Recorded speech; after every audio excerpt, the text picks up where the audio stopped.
What's going on, everybody? Come on up in here. Good afternoon, everyone. Good afternoon. I know, I know it's been a couple days since you guys have been able to see my lovely face live, but thank you guys for being so patient with me. Work has been something else. I've been sick.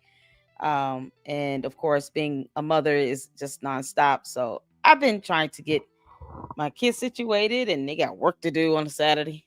And then hopefully tonight, after the members only live, um, my kids and I'll be able to sit down and watch Superman again. It was a pretty good movie, y'all. Pretty good movie. What's going on? Y'all come on in, say hello, everybody, speak to everybody. Francisco was already here. Umar has a problem with women in education, having careers, business, and feminism. He forgets his date with Dr. Scam, which was to promote women entrepreneurs. Yeah, he just said that because he wanted $500. Yeah, Umar, you're not that important. You're not that cute. You're just not. If anything, you need a bath. You need to be dunked down in the waters of Lake Minnetonka and be cleansed. And then don't come out until your fingernails are clean. Oh my God. It, it, he just he shows himself more and more each day, but it's the rhetoric and the cadence to which he speaks that people get caught up in. You know, you sounding all preachy like that stuff don't fly on people anymore. Because now you have fake apostles and bishops and pastors being charged and arrested for being scammers and con artists. Take for instance David E. Taylor. Yeah, he did all that nonsense as well, and now he's facing federal prison time for the rest of his life. Umar, you're not making an impression on anyone. If anything, you're just showing how more of a disgusting pig you are. So, yeah. Shout out to all of you all, to the members, to the mods, to the supporters, all of you who have liked, shared these videos, and subscribed to the Lady Luck Club. Y'all, we're trying to hit 30,000. That means I need you all's help in spreading the word. Please make sure you are spreading this content and sharing it. Share the links, share the channel, post it up everywhere because we're keeping our foot on Umar's neck. So, and I just hope that the family is at least encouraged to continue to push forward, to fight to see their mother or to get in that house to see what's going on.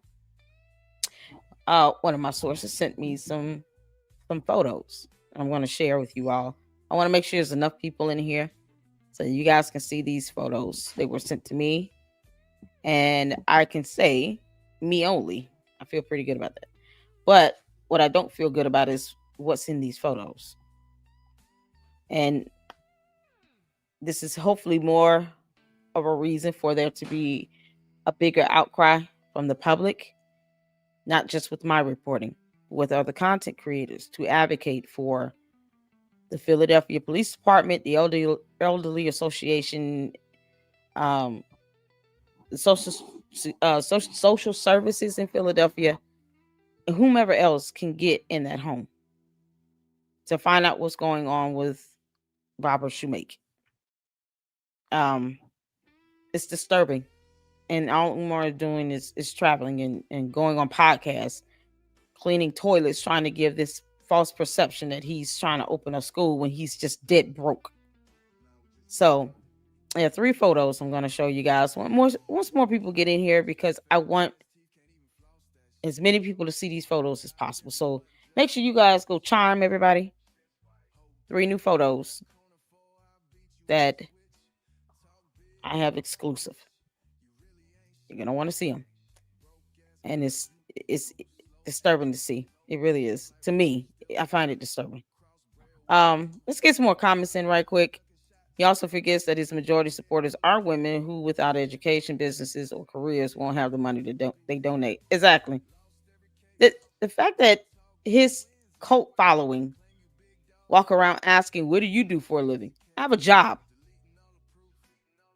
That's it. We have a $25 goal every live stream for the expenses of the channel. That's the StreamYard. That's power bill. That is Um, Xfinity bill, that's $70. StreamYard is like around 45, 50. Light bill is like 300. But it you can understand. I don't expect anybody to pay my whole entire light bill. It's just those are the expenses that go into creating content. And I was blessed with the lights here and the green screen. So, and in the process of ordering the desk, because it's not a whole lot, but it's just I'm gonna have to get a gift card. I'm not giving Amazon my debit card, but we got to get a new desk. So those are the things, just upgrading the studio, and of course the services that it takes to get the content. But it's $25. He asked for $500 for a fake date where the women would not have even known where they were because they would have been picked up blindfolded. Do y'all not understand like the insanity in that? That is insane. And the cult followers are like, oh, well, I'll go on a date with you where you don't know where you're going. You're going to be blindfolded. What do you mean? You have no idea what could happen to you on the way there. The entire time you're blindfolded. Umar, were you going to drug them up as well or what? How is that going to go? They're blindfolded, but yet you expect them to be happy and okay and at peace with being taken to some location where they have no idea where they're going. What if something goes wrong and they need to get back to their hotel? They wouldn't know where to go. What if you end up in an abandoned warehouse? Umar's already lost his mind when it comes to his own mother. You don't think he can lose his mind when it comes to a female? I wouldn't put that to pass him. I just don't. He's a slob. What's going on, Nick's Junkie? Let's go. What's going on? Everybody speak to everybody. Francisca, I appreciate you. Thank you for tuning in across the waters in the UK. Shout out to you. Charlotte McCourtry. Hey now. Hey. We got new people over here. Caramel Nidra. What's going on? Dookie Fingers. Yep. Kundalini Lenny Crazy. All these interviews coming out of nowhere. I wonder if he's volunteered to do these for free, which is why they are not asking the right questions. You know what? I mean, I think they're paying him something, but who knows? Who knows? I mean, and he's definitely trying to get back on this whole tour thing to basically give this perception that he's doing something with the school, and he's not. He's just touring, people. He's not even talking about the school. Most of the time he does the interview, to which one of them we're going to listen to today, and then another that he did last year we're going to listen to tomorrow. Okay, so in the last interview we did check out, he barely talked about the school. So I don't think, his interest is not in those schools. I can tell you that, because he would speak about it. He doesn't speak about it. It's like, why are you in this interview? People want to hear about what you're doing with the school, and that's the one thing he avoids. One topic he avoids. And the interviewers, it's like they don't want to piss him off or something, so they just appease him like he's a big baby, throwing a tantrum or something. It's crazy. So yeah, they just letting him do what he want, say what he want, because he's him, and they know he's gonna throw a tantrum. People like me would not give two shits. If you're not here to talk about the school, you're not coming on my platform. I would never have Umar on my platform anyway. I would never do that. I don't care how many views. I don't care what that would garner. It would bring down the integrity of my channel. I would never want Umar Johnson on my platform for any reason whatsoever. I would never do that to you all, or to myself, because it would be a headache. You sitting here hearing him trying to go back and forth. It would just be it wouldn't even be a viable, discussion. It would be this grown ass man baby whopping at me, and then I don't have the temperament for stuff like that, because I think it's stupid the way he's acting and behaving. So we wouldn't get anywhere. So it will be a complete disservice to you all. And then I'd be hammering him in. I will be hammering in the questions, and he will not want to answer them. I would never want somebody like him on my channel. You're not going to come on my platform and lie. Umar, you would never have the opportunity to come on the Lady Luck Club and lie your ass off like that to my face or to my supporters. You can kick rocks. Those people need to understand those views aren't worth it if it means the degradation, erosion of the integrity of your channel, of your platform. What do you stand for if you fall for this nonsense? Then what do you stand for? I'm sorry, I'm old fashioned like that. It's just, you know. Send photos to Philly Adult Protective Services along with your concern. Yes, I am. Yep. There are other photos that I have. I mean, I did a video. It was including like a 30-second, I don't even want to say 30-second, maybe like a 15-20-second clip of his mother. Um, to which I believe was at church. But the information that's coming to me, the sources that is coming from, I'm also encouraging those individuals to do the same. And the family, you know, um,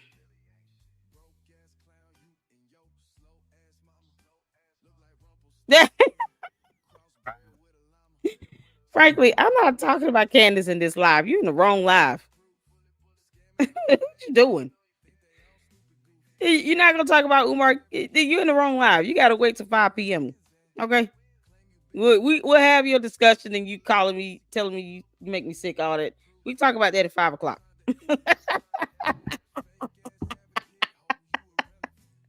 Frankly, my dear kid popped in to tell me I make them sick. Oh no. Hey, come back at 5 p.m. If you want to talk about that with Candace, yeah, we'll talk about that at 5 p.m. All right. Otherwise, we're talking about Umar. You gonna talk about Umar, then you can chill out. That's why you make me sick. Oh, okay. That's the goal. Y'all, Jesus loves the trolls as well.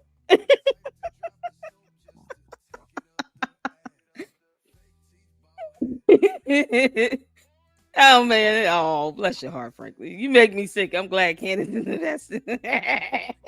You glad that Candace is investing? She's not investing anything. You mean investigating? She's not doing that either. She's not investing or investigating. She's not doing either of those I words at all. Ask Candace what does UTC stand for. We'll wait. Oh God. Yeah, we gotta get a good laugh in. Yet he calls YouTubers struggle streamers. Here he is on their channels. Exactly. YouTube and struggle streamers, and it goes on YouTube and struggle streamers channels. Y'all, it's something else. It's just something else, man. That's okay. No, much love to YouTube, frankly, my dear. Caramel said this song got me to shut the fuck up. Y'all, this song is brought to you by Minion with the Opinion. I think he changed his name to Minion the God, who was mocking another wannabe cult leader. But he came up with this song. So I played it in the background because it's not copyrighted. And I just love it. It's got that blues hip hop twang to it. I just, it's like one of my favorites. He's done at least 2 or 3 others, but I like this one the most. So yeah, kind of the signature theme here. So you guys make sure you check out Minion the God YouTube channel and show us some love over there. He also does great content as well. So yeah, he has other songs. He can sing. Minion can sing. And let me put in his I'll put his channel name in here. That boy can sing. Do you understand? I'm gonna just drop his YouTube channel link because hopefully you guys will be able to see his video where he slipped up. I guess he forgot he knew how to sing, and he bust out singing some music, and I was like, it's trying to get him. If I ask him to sing, he ain't gonna want to do it. But sometimes he'll just sing something out of nowhere. And oh my God, he has a fantastic voice. I wish he would actually sing in a video. Like he won't do it. Y'all, he just won't do it. There you go. Minion the God. Young man that created this song here. That's his YouTube channel. Go check him out. 28 people watching. Thank you all for tuning in. Make sure you guys are hitting that like button, including you, Franklin, my dear. I'm not playing with you. You achieved your goal. Yeah, I know. I'm making all the candy asses sick. Brace yourself. You might want to get a barf bag because I'm going to keep going. Let's get to it. All right, y'all. Y'all want to see these photos that we're going to start off with, and then we're going to get to this interview. So here it is that I was sent from one of the sources. If you're not aware of what this is an elevator lift, it's like a lifter. Considering the fact that Barbara Shoemake is bedbound, wheelchair bound, uh, naturally she would need something like this to be transported in and out since he doesn't have a ramp. If you look closely, this is one of 3 photos. I'm going to show you all 3. Here's the first one. Not only is it blocking this door, you see it's rusted. It's not being used. And the source told me that the neighbors have not seen this in use for a while. That means that if she's going in and out this house, you would expect this to be in use. This is not a quiet device either. So the neighbors would be able to hear this machine in use. So the idea is supposed to be where you open the door, and you guys see the door.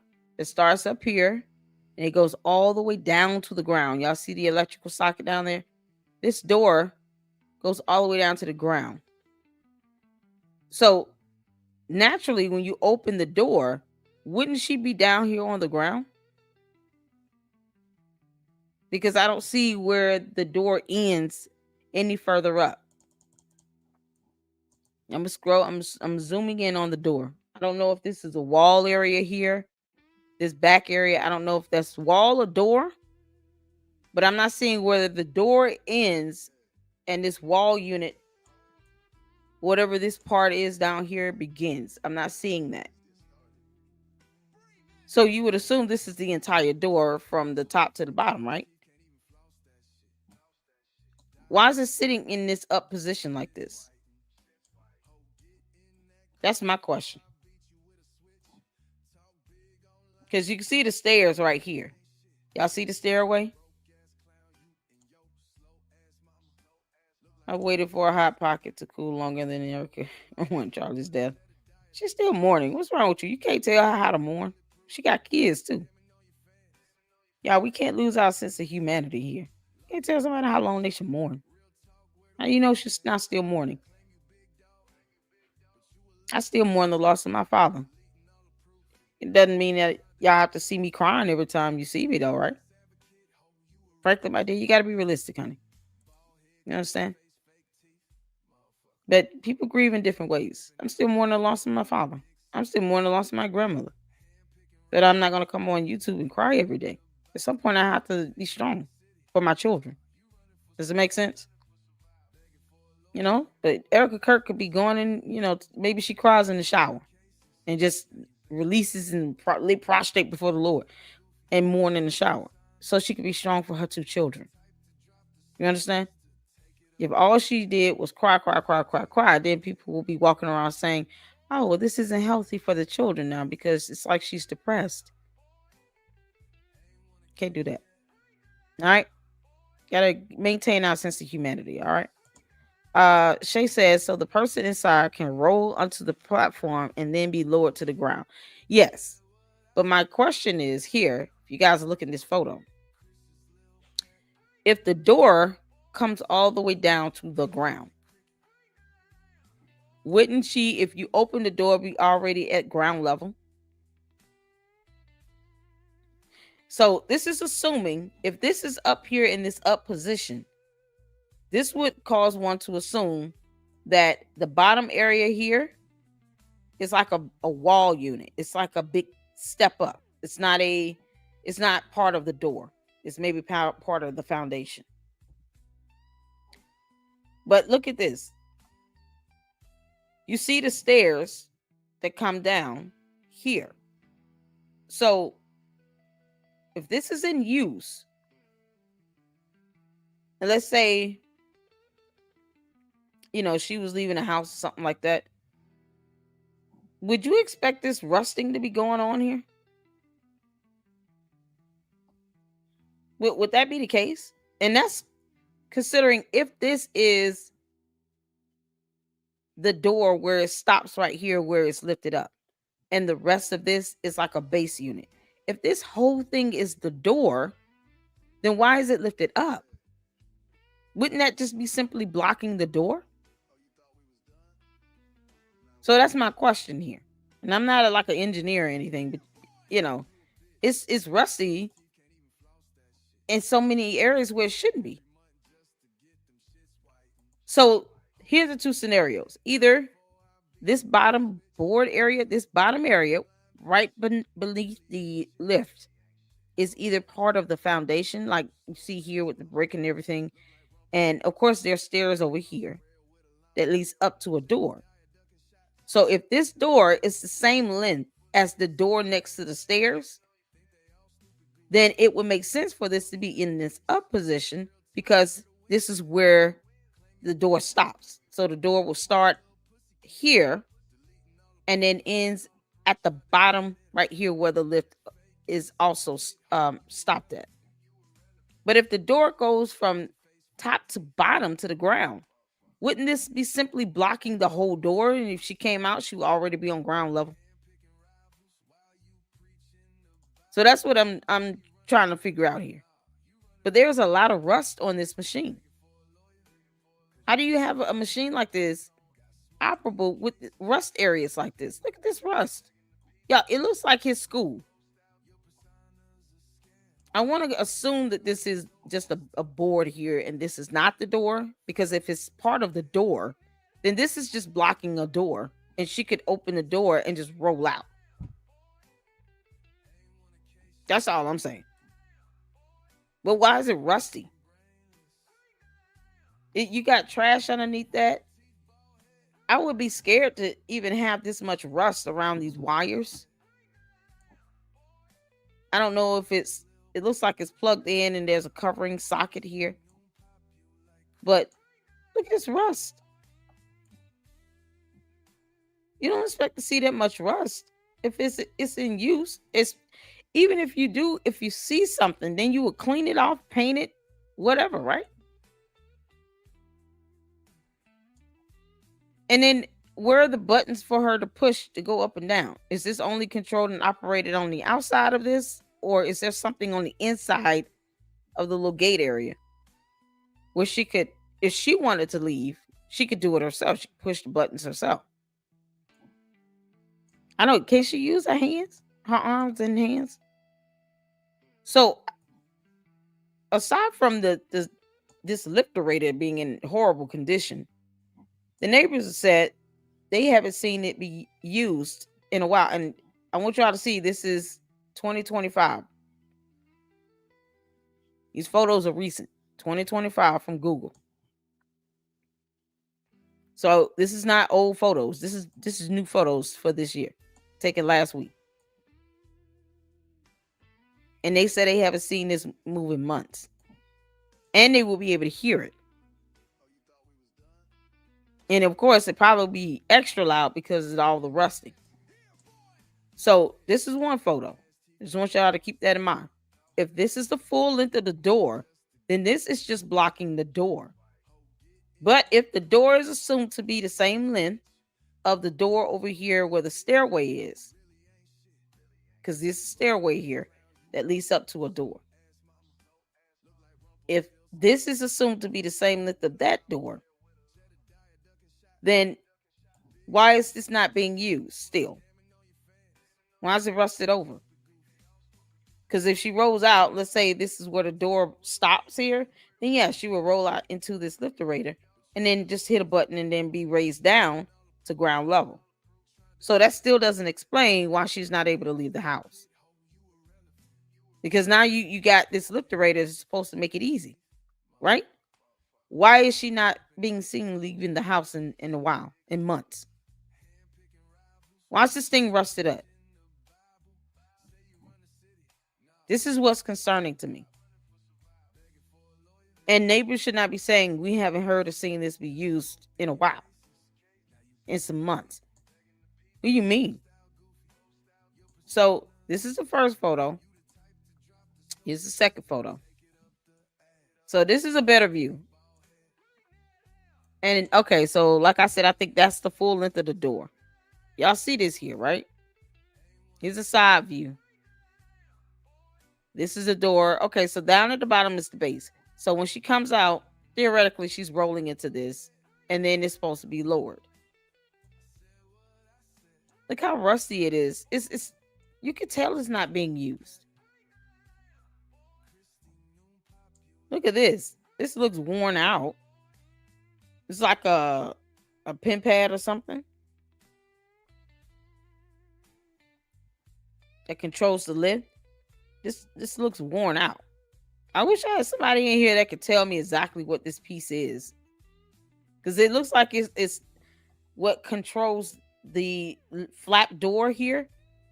But should it look like this? Looks like it's broken. If this is broken, then this whole thing's definitely not being used, because you wouldn't be able to open up this flap. This flap extends up and down. Y'all see that little handle there that connects to this piece? So this controls this flap here for her to roll out. And if this is broken, that's not going to lower down unless this is something that can be done manually. But like I said, the neighbors would hear this in operation. All this rusted stuff here. Y'all, this is a baseboard. So the door stops up here. And they haven't heard or seen this move in months. And you got neighbors. You see the other doors? I mean, they're kind of like right on top of each other. So what's going on? This is a method to her leaving the home. Why is she not leaving the house? Why is she not able to leave the house? At least to go outside. She can come outside. She can get on this lifterator, go down, and just kind of roll up and down the street just to get some fresh air. Why is she not leaving the house when you have this machine here to help her do it? And this looks broken. Where's Malik? Somebody can tell me if this thing is broken or not, because this looks broken to me. We're looking at Barbara Shoemake's lifterator. This is so crazy. Let me get some comments in. Shay said, no, it's in the lifted position, meaning that the last person to use it went from the ground to the first floor. Okay. There should be a platform for someone to roll onto so though they don't fall through. However, the neighbor's testimony speaks volumes. Yep. So no one's taking his mother outside. Exactly. That's the problem. People are not seeing her outside. So she went from being out and about to being bedridden. Yes. And in a relatively short period of time here. And it's disturbing because the last time that the nephew who was on Lennon Honor's channel with the interview stated that he saw that the family saw her was about 7 or 8 months prior to that interview he did with Lennon Honor for a funeral. They haven't seen her since. And they are trying to see her, and Umar won't let anybody see her. Something has happened in this house. And Umar, you are leaving people no choice but to come to that conclusion because you refuse to allow your family to see her. No one can say when the last time she's left this home. You have her isolated in the house. You're barely there, and you're supposed to be the primary caretaker. You're out here doing podcasts all over the place, talking about crushing cookies and shit. He doesn't even talk about his mother. It's like he doesn't even want her to be a thought. Just like with the school. He goes out on these podcasts. He doesn't even talk about the school. He stays away from it because he knows he can't deliver any of the schools being open. But he doesn't even speak about his mother. In the older videos that we watched of him being in the school, where he knew about the mold 5 years ago, he made mention of naming one of the classrooms or the gym after his mother. Now he doesn't even talk about her. That is scary to think about. And now you have the neighbors saying they haven't seen her leave this house in months. We see this lifterator that is rusted up, rusted over. The handle looks broken. It looks like it needs to be serviced. And why is she out and about outside, or at least just go outside and get some fresh air if you have this device in place. Why do you have this if it's not being used? It's rusting over. It's just sitting there like an eyesore. This is crazy. Hey Laurie, how you doing? How's things going? How's school? Those things need to be serviced. Exactly. You have to be serviced and updated. This is part of this, what falls on the ADA as well, since she's disabled. This is her assisted, lifterator. I'm sure that either Social Security has helped to pay for, maybe some insurance. You know, I'm sure some government funding went into helping to purchase this device, because I highly doubt Umar just took donation money and paid for it, because he don't seem like he don't pay for anything that's not for him and what he wants. So why is this not being serviced and maintained? Like I mean, I can't even see who the manufacturer is and see when the last time they came out and had an inspection done on it. Yeah, this is scary. This is very scary. Google says if it's not well maintained, it can rust. Basically, no one has used it. Exactly, Nidra. That's the thing. Because if it were in use, it wouldn't be in bad shape like this. This is not being used. So how is Umar's mother getting in and out this house? People are saying that they haven't seen her leave the home. So if this was in use, you would hear it operable. You would hear it in operation. It would be like, it will make these sounds for the type of device that this is, and probably even louder considering all this rust. This doesn't look like it's been used in months. And if she has doctor's appointments, treatment, or therapy, or anything, naturally she would be leaving the house and getting on this and actually going to those doctor's appointments at the very least. This is one of the concerns that the family has. Is she going to the doctor? Y'all, this is crazy. These are some private photos that were sent to me from one of my sources to report on, to show you all that the concern for Umar's mother is even stronger, because it doesn't even with this device here, it's not operable. Neighbors are saying they haven't seen or heard this being used. They haven't seen her leave that house in months. This looks like it's broken. The little handle over here, it looks like it's broken. This is crazy. So I'm almost speechless. I don't know what to say. It's like, how could you have your mother just cooped up in there? You don't want the family to see her. She has other children he's alienated her from, grandchildren. She has siblings. She has a father. Her mother died without being able to see her. Who goes out their way to hide someone this bad? Who goes out their way to do that? This to me is an indication that there's something in that house he doesn't want people to see. And I have to ask if she's still alive, because I'm going to keep asking that question. Because who does all of that? You don't do all of that to try to cover up and lie or just isolate people. You don't want a wellness check done. You're lying to social services when they came out. And we've seen the video of him lie to social services saying, oh, she's not here. And she was there. Who does all of that unless they're doing something sinister? This is absolute madness. Yeah, it looks busted. The switch is broken. What's going on, Jim? I kind of figure that. It looks like it to me. It looks like it's broken. I'm not an expert in these, in this type of machinery. So that's why I said, if anyone does have some knowledge of this, if y'all look at this, would you be able to tell if it's broken? Because to me, it looks like it's broken. But like I said, I'm not an expert in this stuff. But it looks like it's broken. And it's worn.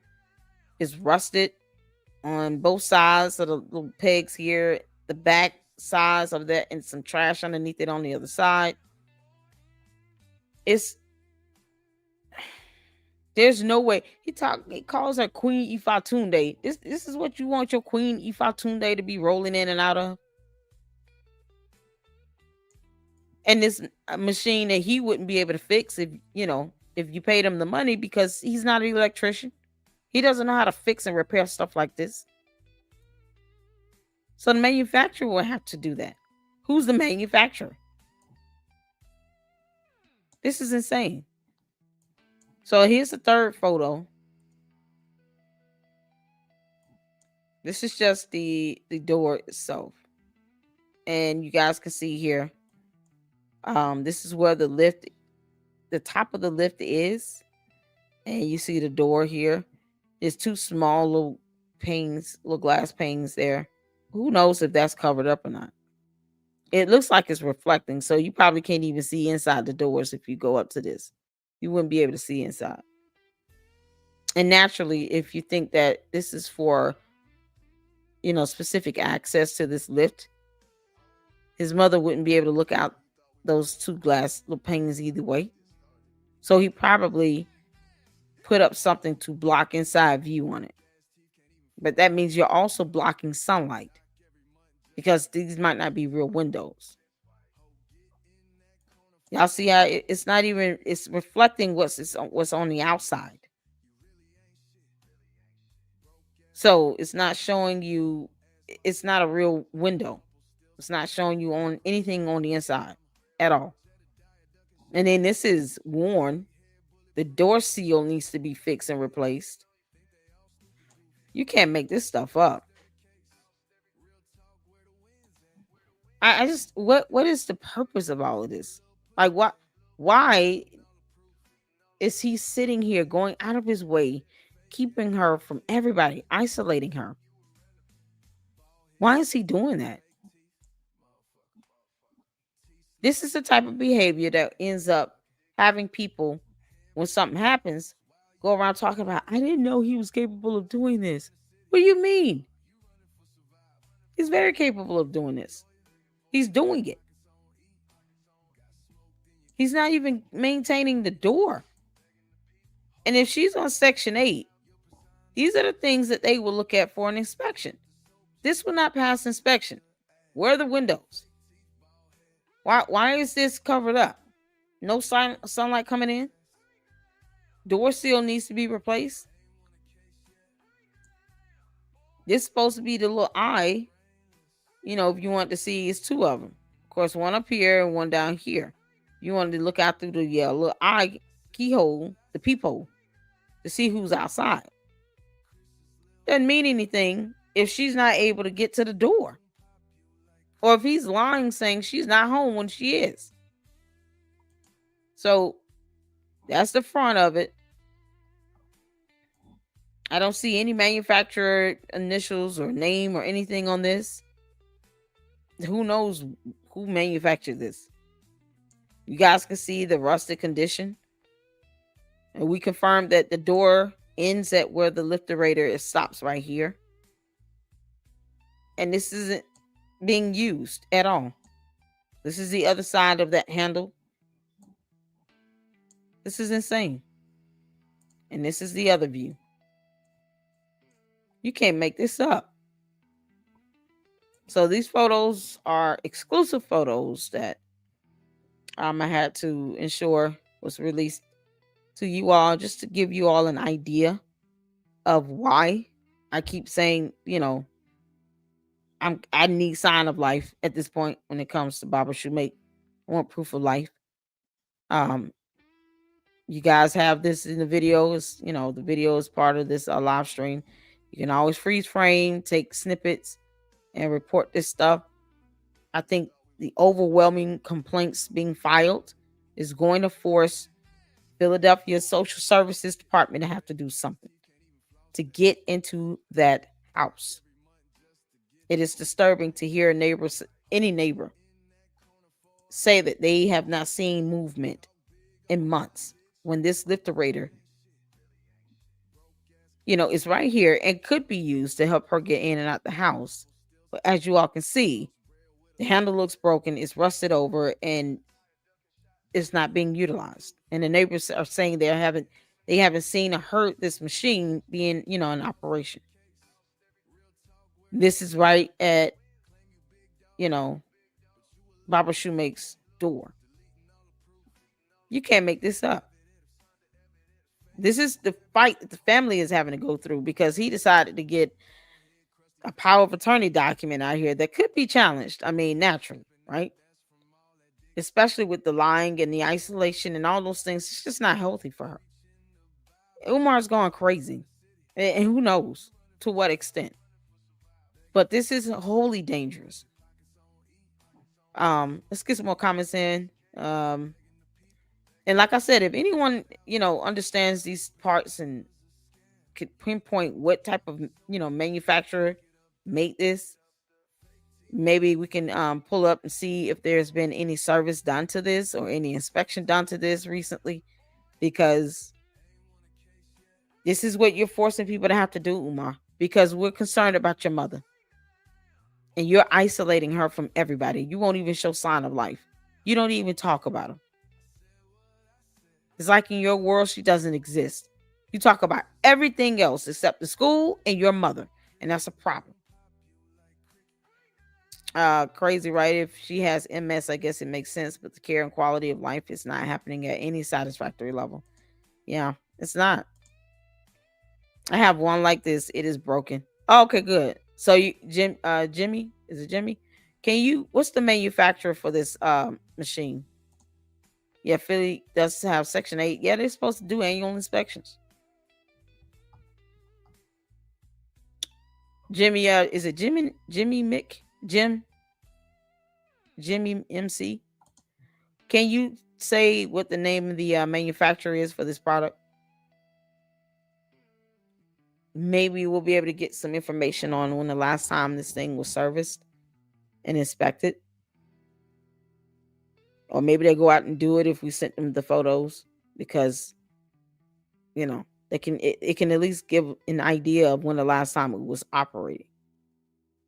This is crazy. But thank you for telling me that, Jimmy MC. Jimmy, I don't want to mispronounce your name. Just let me know you want me to call you. Thank you for letting me know that. I really want to get the manufacturer information so we can find out when the last time any service has been done on this. Maybe I don't know if there's any data that goes to some sort of software program they can pull up to see when the last time it's been in use, because this is insane. And this type of information here, sometimes people just don't know what questions to ask. Being an independent journalist, those are the things that I think of. Okay, let's find out who the manufacturer is. Let's see if we can get an inspection that was last done or any services done.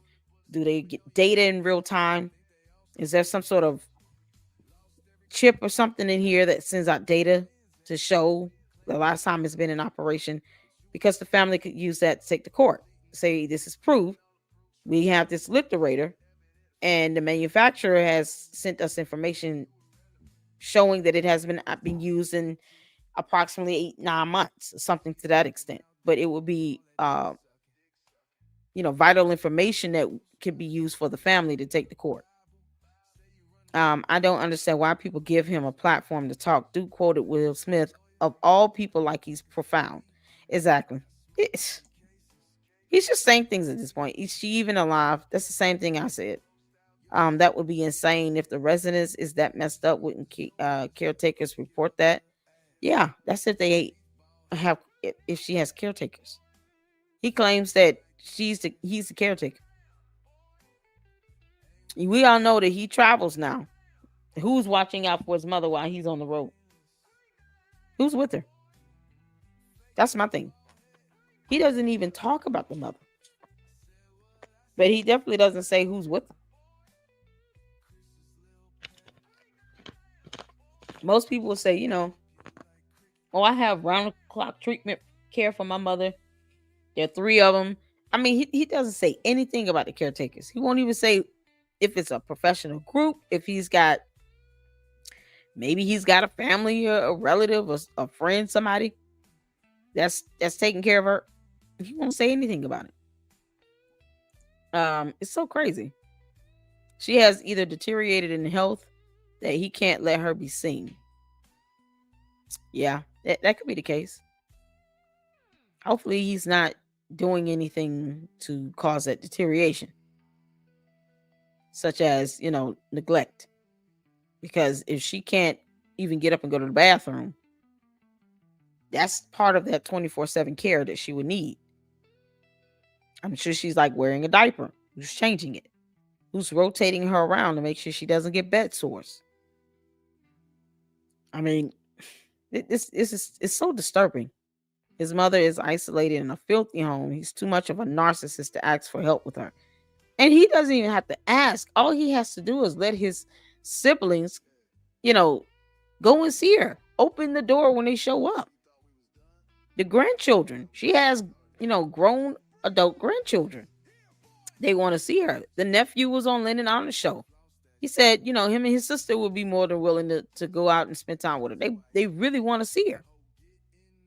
That was kind of the nephew's way of trying to, get Umar's attention to say, I want to see my grandmother. And it is at a point where Umar barely responds to him. He's cut off all his siblings out of vindication, but he didn't care about the effect that it would have on the mother. He didn't care. It's just disgusting. Um. So yeah, I'm good. School is going well. Oh, that's good. Good job. Good job. Stay in school. Stay focused. Come out with all A's. Get it done. And make sure you take advantage of any opportunities you can to do internships, to get into programs that can help you come out and have a career when you're graduated. It's something I wish I would have done. But I am working, but I just, wish I had known about those opportunities that exist. So apply for them all. But I am glad you're doing well. Philly is a snow city. You can't just leave that unprotected from moisture and salt. Exactly. You think it would be covered up, right? But it's not. It's just y'all can clearly see the rusting of it. That's from water and the snow, moisture, and all of that. It's so crazy. What's going on, Ginger? How you doing? I just want to make sure I speak to everybody. Get y'all comments in here. What is the purpose of him having power of attorney? Just to have control over her. Because, since he doesn't understand the law or how courts work, the power of attorney is only attorney in fact when it comes to like the financial affairs or business or medical decisions being made. But that's it. He doesn't override the court of law. So just because, what a power of attorney is considered to be as an attorney in fact, but he's not a bar licensed attorney. So if something happened and they challenged him in court, he can't go in there saying that he legally represents his mother. That's not how that works. He will have to still get an attorney. If they're challenging his power of attorney documents, he can go in there and represent himself, or he would have to have an attorney. But the question would be, when did she sign these documents? And was she at a point where she was deemed mentally incompetent or unable to make those types of decisions when the documents were signed? Because she would have had to sign that power of attorney document, giving him the power to do, to make those decisions regarding any business, financial, or medical decisions. She would have had to be mentally competent to sign those papers. And from what everyone is, even some of the relatives are saying, she calls him the devil. She wouldn't give this fool power of attorney. So then the challenge will be, who signed it? Did he did he force her to, or did he forge her signature? I would challenge it all the way through and through. And if there is medical records that they can obtain or have to show that she was already deemed mentally incompetent and unable to make decisions at the date that the power of attorney documents were signed, then that power of attorney document would be rendered null and void. And he obtained it under false pretenses. So that can get him into more trouble. It would be best, Umar, if you just let your relatives go and see her. because you could possibly be facing criminal charges if you forged that power of attorney document. That makes no sense for you to be going through all of this and not let your family see her. This is insane. Does Philly Section 8 even do inspections? Yes. Yes, I think I answered those questions. Yes, they do. They're supposed to do at least an annual inspection. I would say that even with her being disabled, they could probably go there twice a year. But they need to do them. I'm wondering if they tried to do them. And of course, he's either not there or he's not letting them in, which he doesn't have the authority to do that. So what the hell is Philly doing? So this is part of that reporting and bringing awareness to the situation to where it's overwhelming to where it can't be ignored at this point. And then, Philly Section 8, I think I posted up that information so many times. But you guys can contact them as well to add on to that, to say, hey, you guys, need to go out to Barbara Shoemaker's house and do an inspection. We're seeing disturbing photos. It doesn't look like anyone is going out there. Wellness checks are being, requested. The police won't, can't even get in. And at some point, they're going to have to just kick the damn door in, because I'm tired of it. I've seen videos where the police go in for the welfare of, elderly persons or even children. Any dependents or minors, they kick a door in. If they go in there and they detect something's wrong, person's lying about somebody not being there. Okay, what do you mean she's not here? How would she leave this house? Okay, we're kicking in the door. Like, just kick in the door.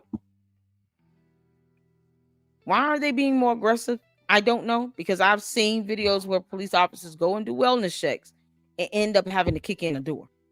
Or they go obtain a warrant and then they go back and then they enter the property and go in from there. And then they discover it's a house of horrors.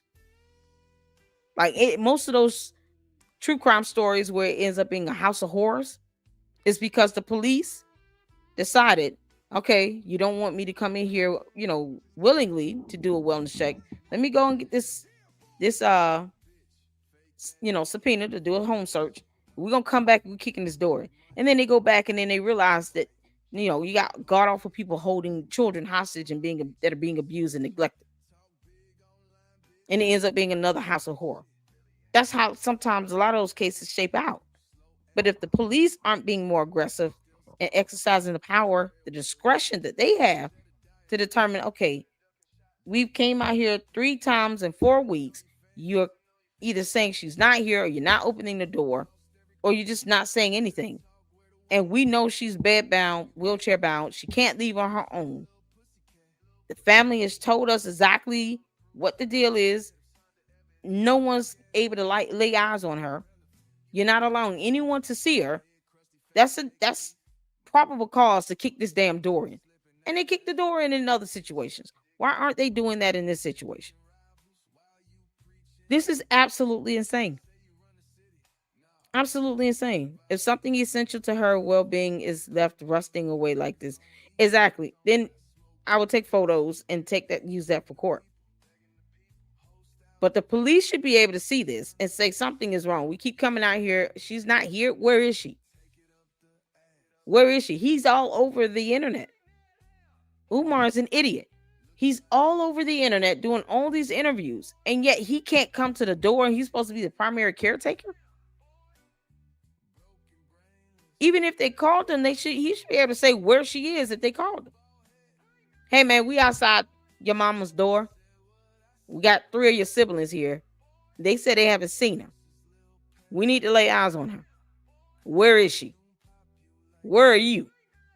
And he ended up being somewhere in the airport. Okay, who's with her? Who's taking care of her?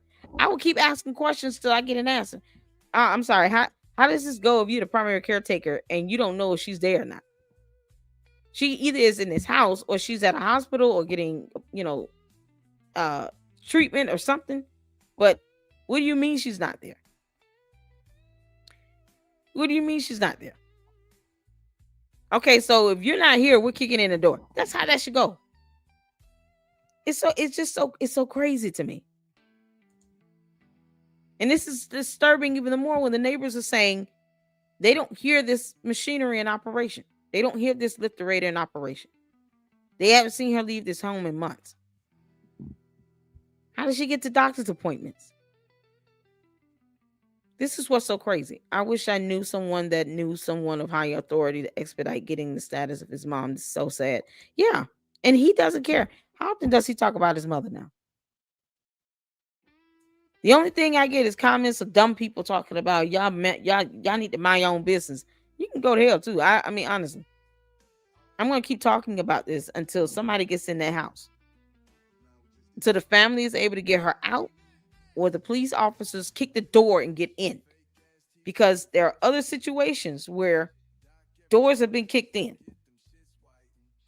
I was watching a true crime story last week where two of the sons went to the police because the daughter was living in the home with the father. And they've been trying to see their father, for like a few weeks. It wasn't even months. And the police went out there. They said, ma'am, you got two brothers here.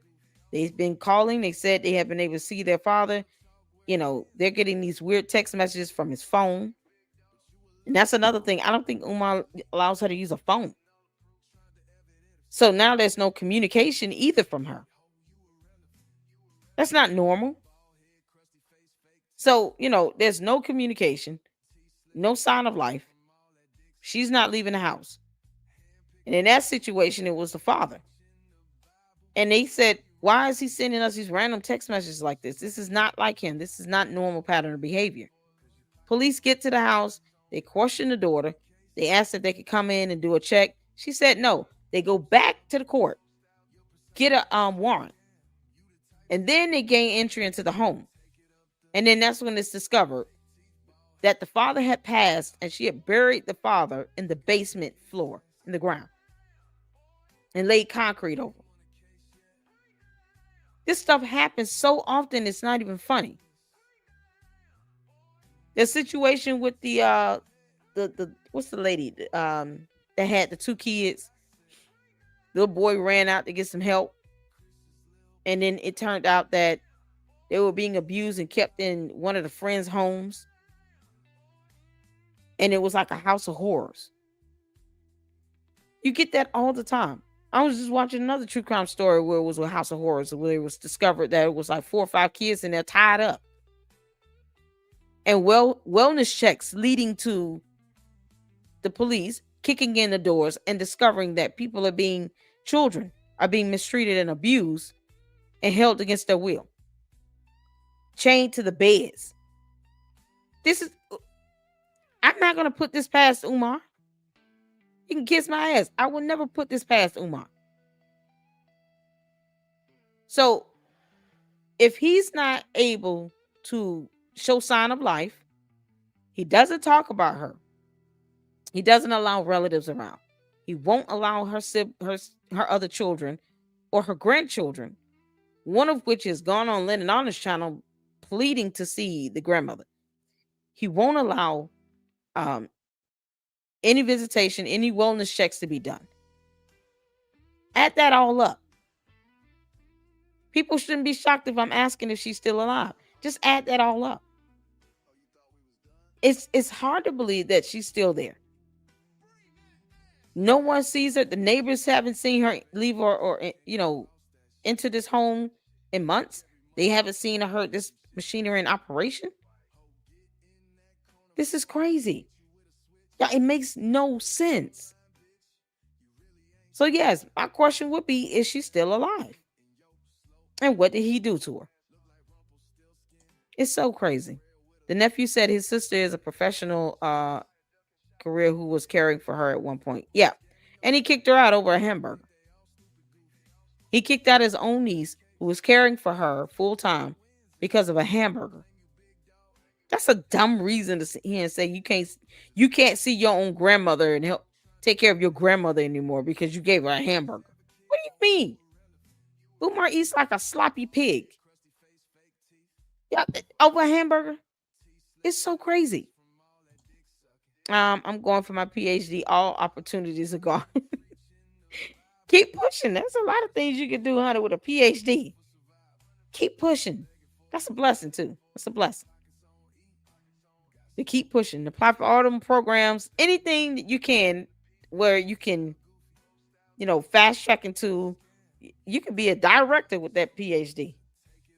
Work in hospitals, the never-ending jobs. HR, compliance. Those are fields where you can always have a job. I promise you that, because people are always going to be sick, unfortunately. So hospitals is just the first and foremost, populated, sector. Healthcare. Work for insurance companies. Oh, there's a lot you can do with that PhD. Shout out to you. Congratulations. We're all proud of you. Proud when people do great things. And it's just absolutely amazing. So stick with it and keep looking for those opportunities. You end up finding yourself in a sector where you're like, man, I didn't know this is lucrative. Be an analyst, make a lot of money. Jimmy Mack, like Bernie Mac. Okay, Jimmy Mack. I think it's Bruno. It's okay. Isn't this suspicious? Isn't this suspicious? Isn't this suspicious? Yep, 3 times. Yep, it is. He doesn't want anyone to see her, so he can maintain control. They need a welfare check stat. Yep. What's going on, Manny? How you doing, Manny? You see the photos, man. It's crazy. Hello to everyone in the chat. Everybody speak to everybody, you all. Thank you for the $2.99 super FDMG Ghana. I appreciate that. Thank you for the $2.99 super truth using logic. Y'all, we almost listened. Got the $25 goal. So what? Got 6 and we're 19 away from the $25 goal. So thank you so much. Thank you, Truth Using Logic. I appreciate you. And thank you for the support, all of you. And of course, to FDMG Ghana, thank you for the support and the contribution here. You got every dime goes towards the expenses for the channel. We're going to get a new desk. Of course, we got StreamYard, Xfinity, Power Bill. Just, all of those things contribute towards the expenses. So you guys see, we got lights, we got the green screen. You see where your contribution dollars are going. This is purchased by one of the fantastic supporters here in LLC. But once I order the desk, I will post up the receipt so y'all can see that. The neighbor said he shouted at his niece out for letting her grandmother use the phone. The nephew said that he shouted out his niece. Yeah, I think he yelled at the niece or something. Yeah, because of the phone and something about a hamburger and a phone. It's so crazy. Just stuff like that. Some crap Umar over and over. Same crap Umar over and over. Yeah. Yeah, these photos, like I said, were given to me, from a source. So these are real. These are 2025 photos. It's insane. It's insane. So let's get to the video that we're going to check out. Hold on a second. And yes, I sped it up because it's like 2 hours. We're probably not going to be able to look at all of it because I don't want the live stream to be too long. I want to be able to edit through StreamYard. So we're going to listen in as much as we can. And this is the recent interview he did with Inside the Vault with Ash Cash. So you guys make sure you check out this video. It's an hour and 59 minutes, 2 hours long. I sped up the video up so it will shorten the time frame on it. So if you all hear it speaking, kind of fast, just understand I sped it up. I had to, because Umar talks slow and loud either way. And it's just, why not? All right, y'all. Let's get to it. Put a 1 in the chat if you can see and hear. Let's go. You know who the ultimate anti-black segregationists are in America? Black people! Nobody wants to get away from black people more than black people. Take your ass to them Korean stores and ask them, what are you going to do for the black community during this food shortage? There's a war going on. You get attacked all the time. You get called all these different names, and people are, questioning your character. Like, how does that make you feel? Great question. Here's the thing. Interracial dating is economic treason. You deport the one who snuck in, but you can't do nothing about the 4 they reproduce. Donald Trump is a crash dummy for the white power structure. He don't run this country. They want your culture, they want your music, they want your talent, they want your inventions, they want your skill, they want your rhythm, but they don't want any of your blues. Right. Let's talk about your school, right? Yes, so you're opening up a school. Stay with me.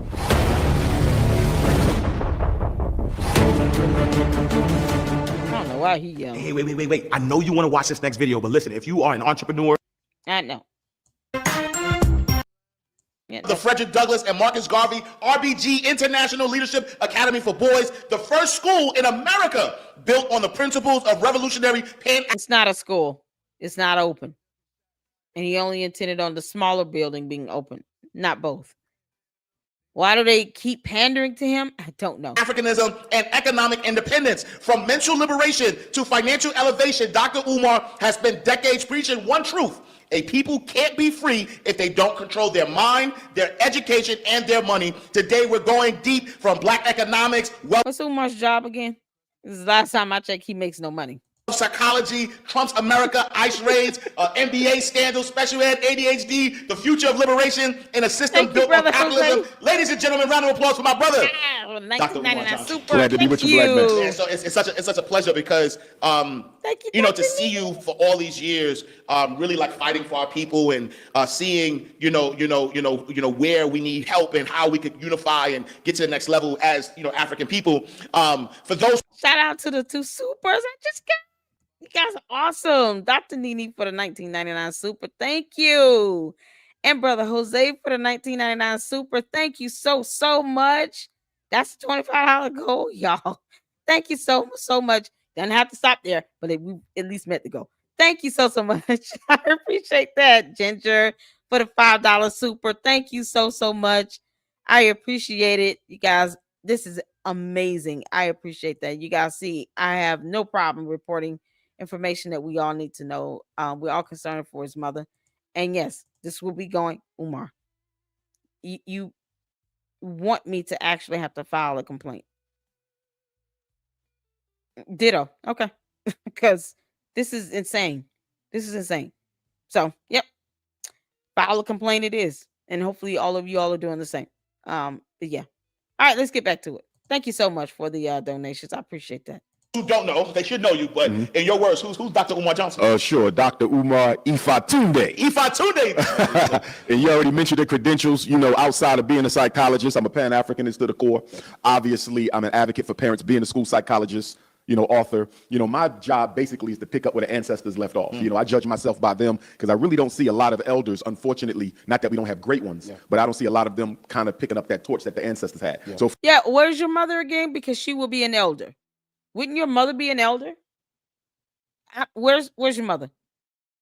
for me, I want to pick up that torch of Garvey, that torch of King, of Malcolm, of my cousin, the Honorable Frederick Douglass, of Lumumba, Nkrumah, Sobukwe. There needs to be a continuation of struggle. And one of our weaknesses as African people is we don't have a continuity of struggle, whether that's in the States, whether that's on the continent, the Caribbean, wherever you go, there's no continuity. So when a great leader falls, we often wait and pray for another to fall from heaven, as opposed to training the children who are going to replace those greats when they join the ancestors. Our lack of a continuity of struggle is a big issue for us, and that is the area or the sector that I'm trying to plug in with my work. And why do you think that, right? Like I look at, the Marcus Garveys, the Malcolm X's, the, Martin Luther Kings. Thank you, Shay, for the $4.99 super. Shout out to you. Thank you so much.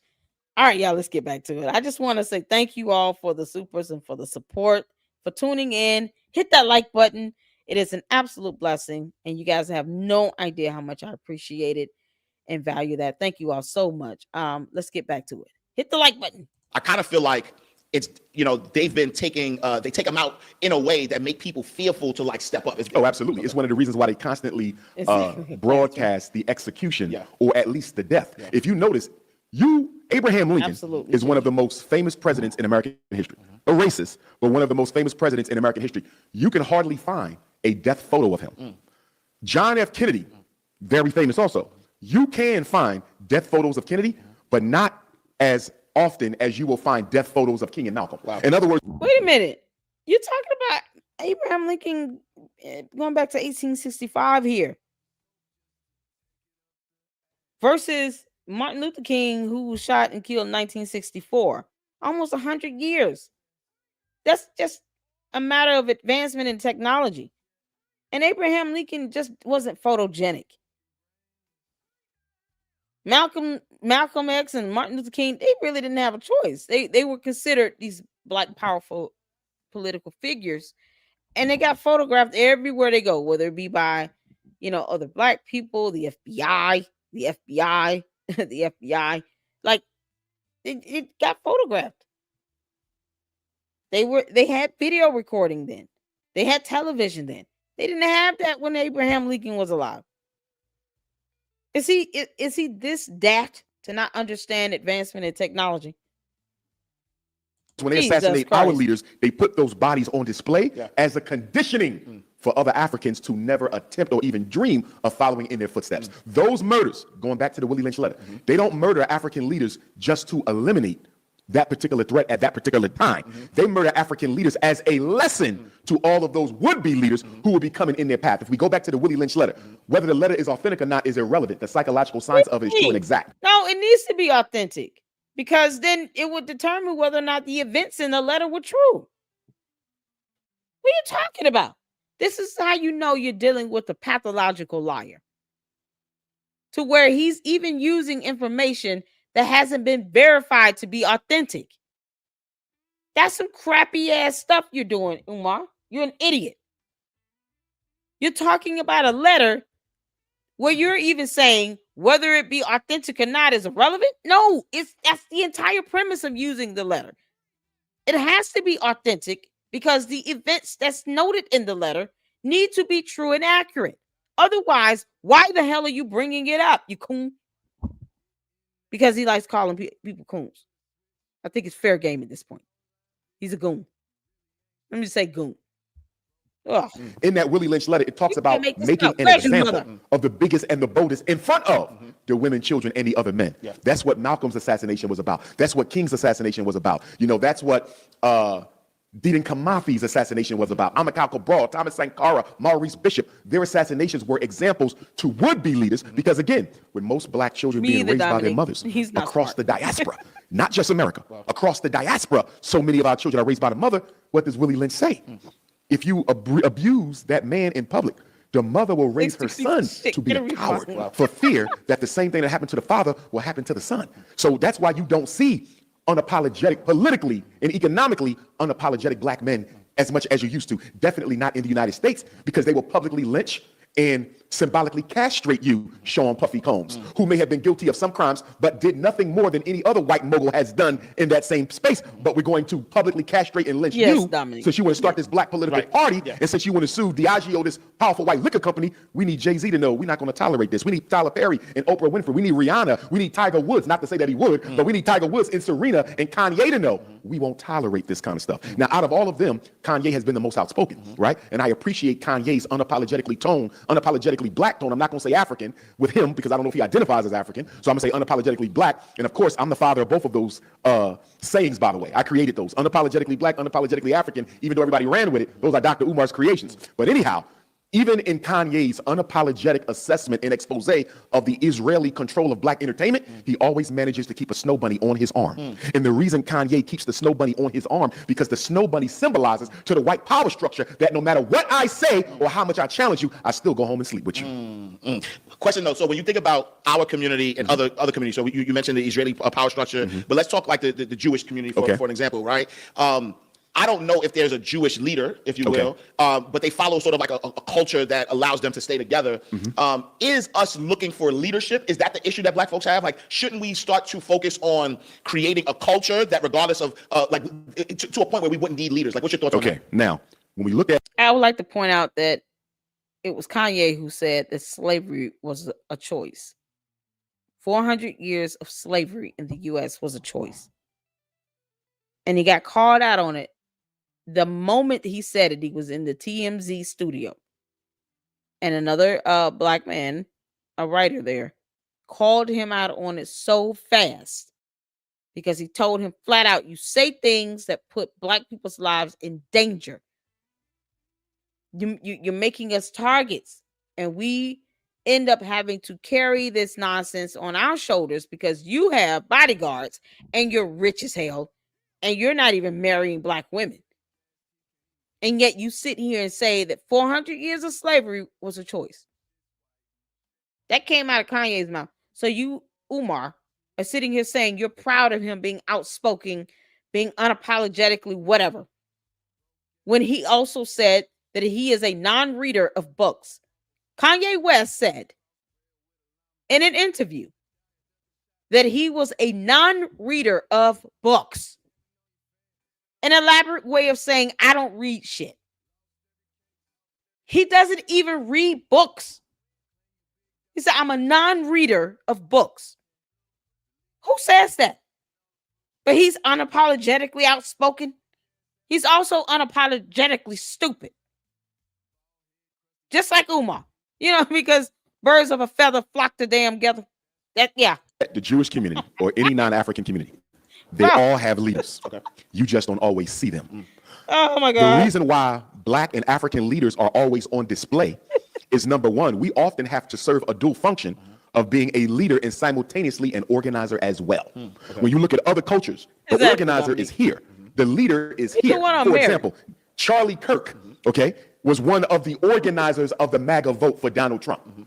Donald Trump was able to just lead, to use a simple, quick, and dirty example. The organizer is over here. The leader is over here. In African communities, the leader also has to be an organizer because we are not a well-organized people. Nor do we have enough people willing to stand up and stick their necks out for the collective at all. So you often find leaders assuming a dual function unless you have an intergenerational organization like Marcus Garvey's UNIA or like the original Black Panther Party or the Nation of Islam, where you have intergenerational organization where responsibilities can be disseminated out. So the leader is here, Honorable Minister Farrakhan, but he has his soldiers and his ministers and the queens who will do the organizing for him. In most cases, you don't have that, especially if you're dealing in revolutionary politics, because those organizations tend not to last long anyway, because there's such a threat, they got to be destroyed, right? So whenever you build... No, yours is not going to last, Umar. Kanye, I'm about to say Kanye, Umar, what's the damn difference at this point? Yours is not going to last long because you're a walking pyramid scheme. You've offered nothing and you just ask for money. How are you buying these clothes? You have no job. You should be broke and homeless. How are you able to buy these clothes? You can't possibly think that these content creators, this Inside the Vault has 15,000 subs. Now, maybe he did this to get up his subs and his views. But people are tired of Umar lying everywhere, vomiting the same nonsense. And he won't even speak of his mother and her condition. And when you talk about him coming out, wearing these clothes and shoes that look brand new, in my mind, I'm wondering, what money did he use to pay for this shit? And the school is still not open. He won't even get the black mold treated that he's known about for 5 years. He just had people paint over it. Never got it treated. He knows it would never pass inspection. He knows that. He doesn't even talk about inspections with those buildings. He only focuses on a certificate of occupancy. But the dummy won't tell people you got to get it inspected first. That's common sense. We can just look that up. So even with information being out there that can be easily used to debunk him, he still says the same old thing. Or he talks about everything else but the school. He hasn't said anything about the school yet. From the ashes, you often have to organize and lead at the same time. But going back to your point with the Jewish community, because of their organization, right? Because of their organization, leaders don't have to be out front. The more organized a people, the less you need to see their leadership. Let's look at American capitalism, right? Most of us would not know the faces of those banks, those privately owned banks that control the Federal Reserve. We wouldn't know the faces of those bank leaders if they passed us on the street. Why don't they have to show themselves? Because the more organized a system is, the less the leader needs to reveal themselves. And this is one of the reasons when you deal with white supremacy or white capitalism, if you say, well, let's go take out the leader, you can't make this global help during that Holocaust that gave birth to the nation now known as Israel, right? Other people came to their aid, Britain and France and America, and took land from another people and carved out a nation state for them. Nobody has ever done that for us. And then thirdly, post-Holocaust, a lot of them, for fear of retribution, changed their names and hid their identity. They went under. I thought Umar was going to Africa where he could do that. Umar, I thought you said you were going to Africa where you could reclaim land. Because reasons. Yeah, go ahead. Think you're going to go to the continent of Africa, into a country, and just claim some land. And see how fast they won't whoop your ass in the street. Because they will. But I thought that's what his whole pilgrimage back to Africa was supposed to be about. Reclaiming the land. Why is he trying to do that here in America if he said he was going to do it in Africa? Why does he care about the land here in America then? Isn't he supposed to be traveling back to Africa? I mean, we're more than happy to ship him there with his cult followers. All of them can go back to Africa. But it's not going to be what they expect. And I think he knows that. But if he loves Africa so much, then go there and live there. Why are you touring here in the U.S.? Go tour in Africa. Underground, not all, but a lot of Jews went underground, right, in order to assimilate into the Western world, because they were not well liked, not only by Adolf Hitler, but other people, due to stereotypes and other things, didn't really like them, so they hid their identity. You can never hide being African. I can't assimilate as a Chinese. I can't assimilate as a Caucasian. I can assimilate as an East Indian or an Arab, but the European Jews, they were able to assimilate as Anglo-Saxons, right, as everyday French, as Irish, as Italian. Many of them changed their last names. I was told this by Jewish people I work with, how their grandparents changed their names fleeing the Holocaust, right? They assumed Anglo-Saxon names and non-Jewish names. And so one of the things that protects them so well today is the fact that a lot of people, because of intermarriage, right, and the changing of the name, a lot of people don't know if you're Jewish on the surface or not. They got to ask you, because today, a European Jew doesn't look much different from any other Southern European. You see what I'm saying? So whereas you and I, we could never hide our ethnicity or race amongst another group. So there's certain adaptations they were able to take advantage of that you and I never could. In addition to that, as much as Jewish people may not be liked by some groups, African people are unliked by everyone. They want your culture, they want your music, they want your talent, they want your inventions, they want your skill, they want your... None of the things that Umar has provided to the human race. He's not brought any music. He's not brought any culture. I mean, he's brought a con. He has a pyramid scheme on his website. He hasn't brought a school. He hasn't taught anybody anything.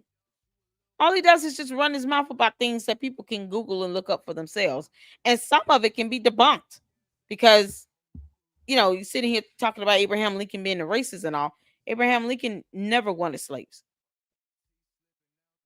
He never wanted them. Even when he had the opportunity to get slaves, he didn't accept them. He doesn't talk about anything Abraham Lincoln did before he even became the president or how he became president. No historical context at all. And yet he's citing a letter that he's saying whether it's authentic or not is irrelevant. That means that it's not authentic, and he should not be referencing a letter that speaks to historical events, and it's not even authenticated. This is the stupidity of Umar Johnson. But they don't want any of your blues. Powerful, powerful. So what is it going to take, right? When you think about, we're always called the minority, but when you think about, us in America, you think about, us in the diaspora, we're technically not the minority, right? So we're not the minority. We have all of the resources, natural resources, the power. What is it going to take for us to get, to take back the power and take back the economic resources, most importantly? First of all, Umar needs to stop scamming people. He needs to stop lying about a school. He needs to stop taking donations from Black communities, especially Black communities where people are already, living paycheck to paycheck, because he won't accept government funding or wealthy donor sponsors and their dollars. He doesn't even want to take people money that are outside of the Black race. He wants to continue to take advantage of the Black communities. And the more you do that, the further away you push people who realize that he's scamming and conning them. So he is the antithesis of any organization of Black communities, because no one has time for Umar shit anymore. Let your mother out of that house, if she still be alive, Umar. Call us minority from the perspective of white supremacy. They're not describing our numerical came up with the like there's less Blacks than there really is on paper. They're reducing us on paper. Since y'all hate yourself and want to call yourself mixed race and biracial, instead of it being 50 million Africans in America, it looks closer to 30. And so they're redefining us out of existence. And so do you think it has a lot to do with population control? Because when I think about, I saw something that said that the net worth of the Black community will be 0 by 2056, right? And when I hear that, I know that I'm surrounded around a lot of, specifically here in Atlanta, people that are getting to it, right? Becoming millionaires and getting, learning how to build wealth and, controlling that. So on one hand, we're hearing this narrative around, the power structure and population control, even COVID being taught or thought to be part it was of, okay, a population control weapon. Yeah. Can you talk a little bit about that, like the population control and, like why it's part of this narrative around, our net worth being zero, part of a control thing to make us feel inferior so we won't continue to thrive as a people? It is part of a control thing, but it is also partly the truth. One of the reasons why every group in America can outdistance themselves economically and politically over black people, although we've been here longer, and despite the aggressive systemic racism that has been put up against us, despite the racism, because that is a big reason. No one is being racist towards Umar when he's sitting here taking money from black communities. How's that happening? If you have a black man going into black communities saying, I'm going to open a school and I only want black money to help fund it, then who's being racist against you when you're the one taking money from people who are check to check? You're not taking any other dollars outside of that. At least you claim you're not, because Umar lies like hell and I have no reason to trust him. But you claim you're not taking any other outside dollars. And then you have people sending in money every month.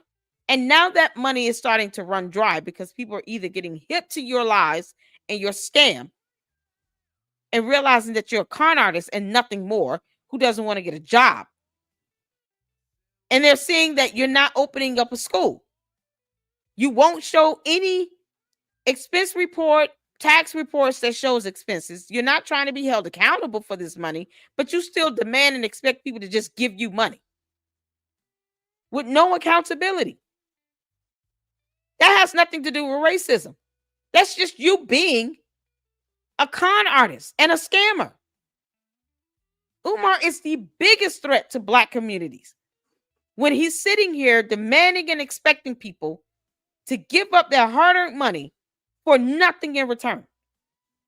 But yet he's got these contribution packages on his website that are tiered from, bronze to like diamond level. And wants this money to come in every month and then expects no one to ask him questions. What does that have to do with racism? He's out of his mind. And yet an actual independent filmmaker named Marianne Lorient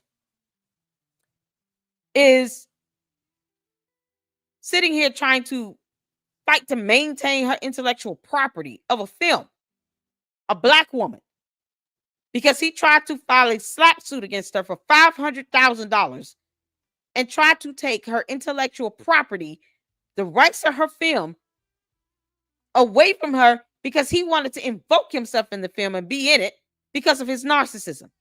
And simply because he didn't like parts of the film, he threatened her not to release it. She said, it's my film. I'm going to release it either way. You can kick rocks. He tried to sue another black woman who works, who's an independent filmmaker. She's a mother, for $500,000. He's a bit of shit. He's one to talk. We don't, honestly, in that situation, what does that have to do with a white person? This is what a black man is doing to a black woman.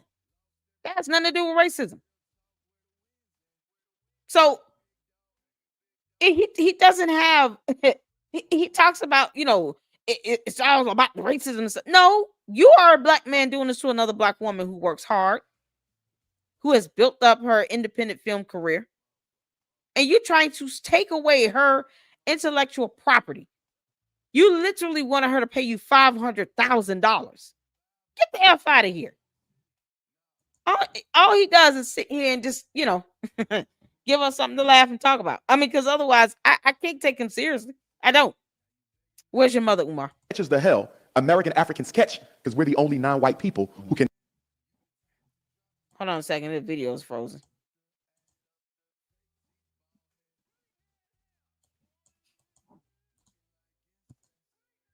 It is my internet.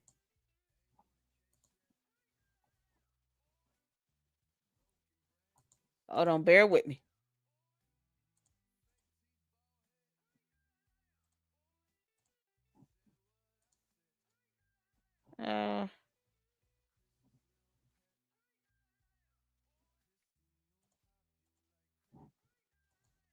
Hold on 1 second. I don't know if you guys can still hear me or see me, but it's frozen. So bear with me one moment.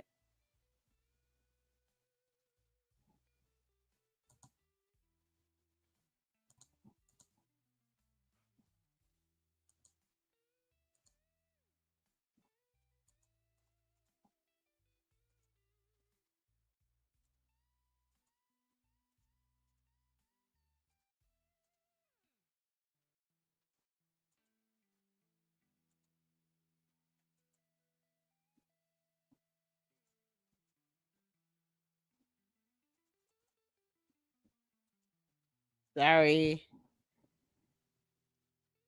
Um, I may have to restart this.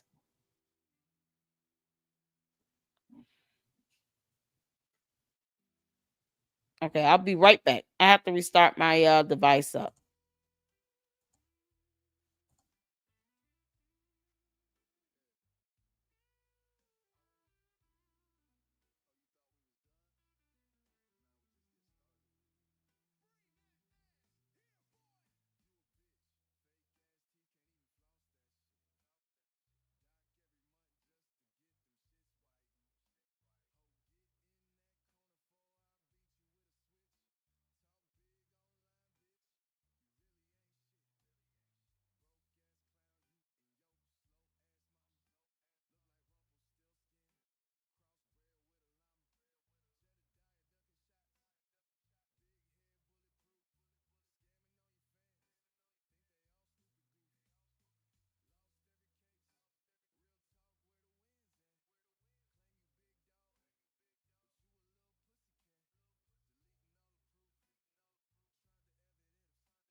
Okay, guys. Sorry about that. I'm back. I'm sorry. My computer froze. So, all right. Thank you all for waiting and for tuning in. Let's get back to it. There we go.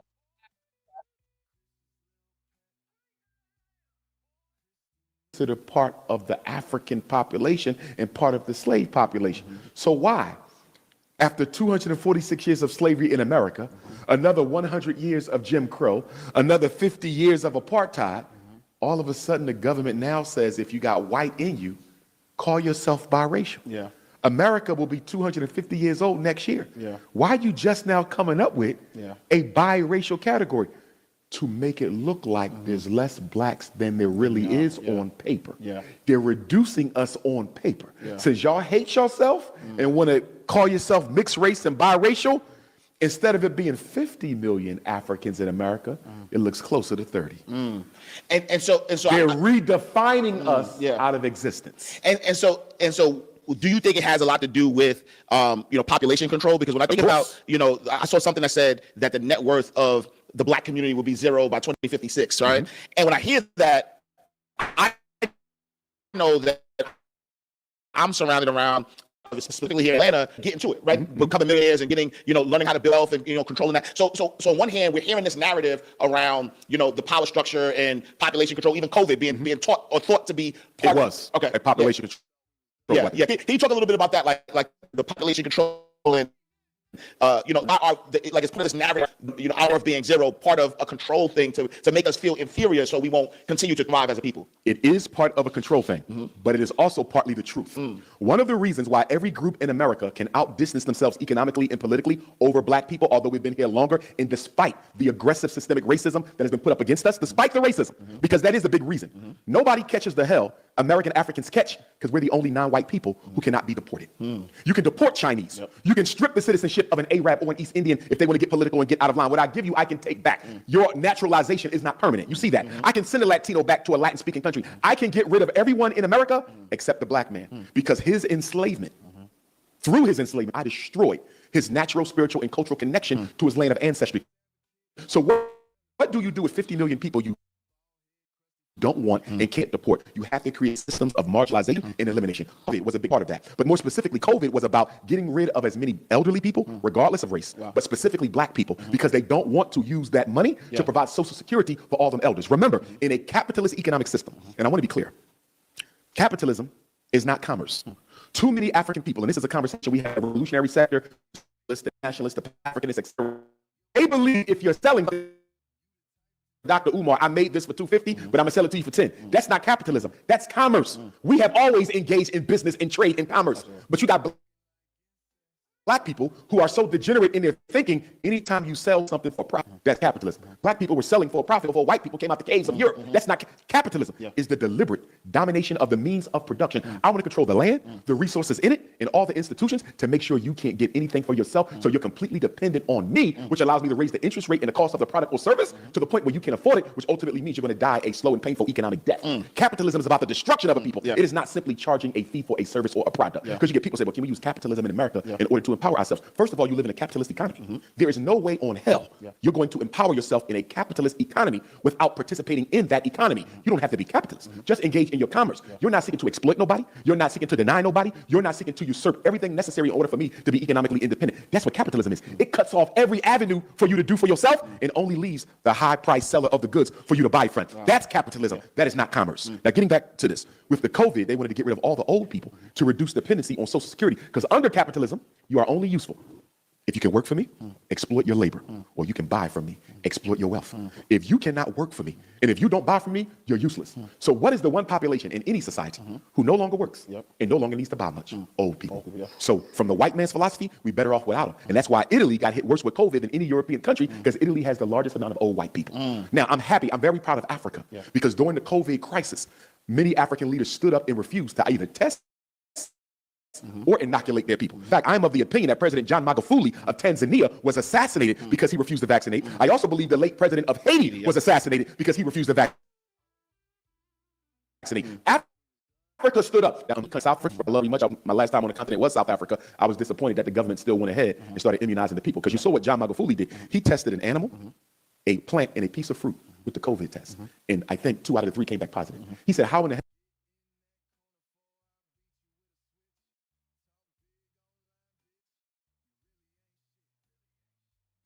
I want to respond to this comment here. I'm not trying to attack anything. I think we need to speak to this because I see this a lot. From, is it Kai Reeves?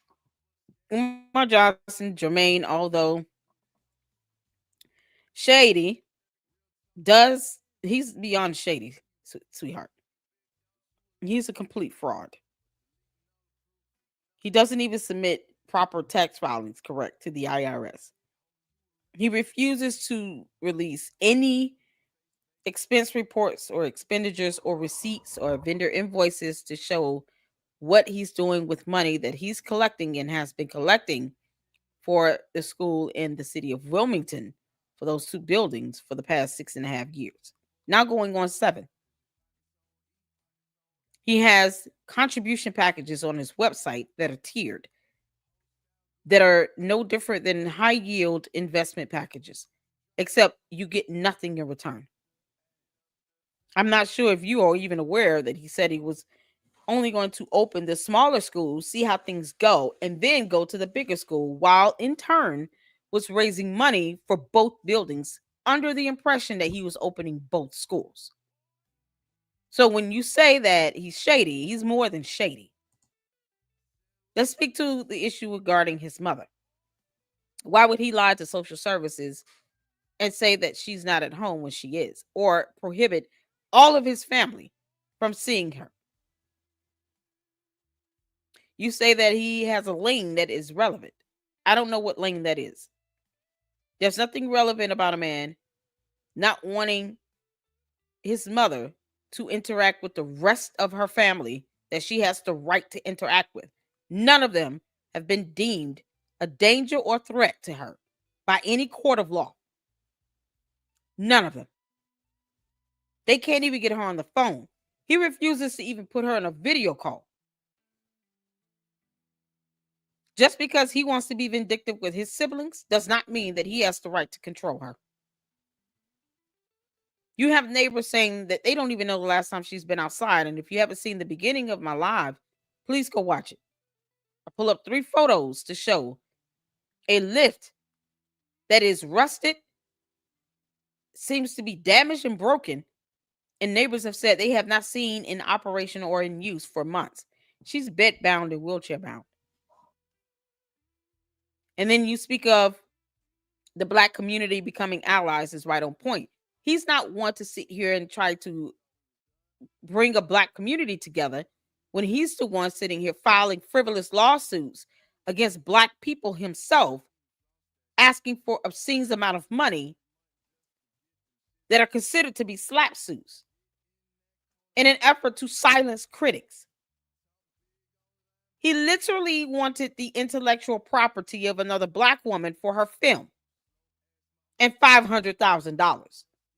How does that bring the Black community together when he's trying to take things from her that does not belong to him? He takes money from Black communities and no other race of people, as he claims. You know, because we don't have a reason to believe anything he says when he's a pathological liar. He has flat out lied on the city of Wilmington. He has flat out lied on his siblings. He has lied on all of the Black women he has degraded. He has lied about the status of these school buildings. He lies about the Black mold that he's known about for over 5 years. I literally showed a video last week where he was told about the Black mold and he acknowledged it, and he still has yet to treat it. But then goes and says, now I don't want to give a date because I don't want to be held to that, because he knows he's never going to open it. He lies every single time he says to raise money for a school where he's already said he had the intentions of only opening the smaller building and not both. So he's been lying about what he was going to do regarding the schools from the very beginning. It was never his intention, according to what he said in an interview with that Father Baba Yaga dude, Father Christmas, that he was only going to open the smaller school, see how that goes, and then open the bigger school. That was always his goal. It was never to open both buildings. So he's been lying about that since day one. He lies about being the owner and founder. His name is not on the deed. I have a copy of it. It is K12 Management and FDMG LLC.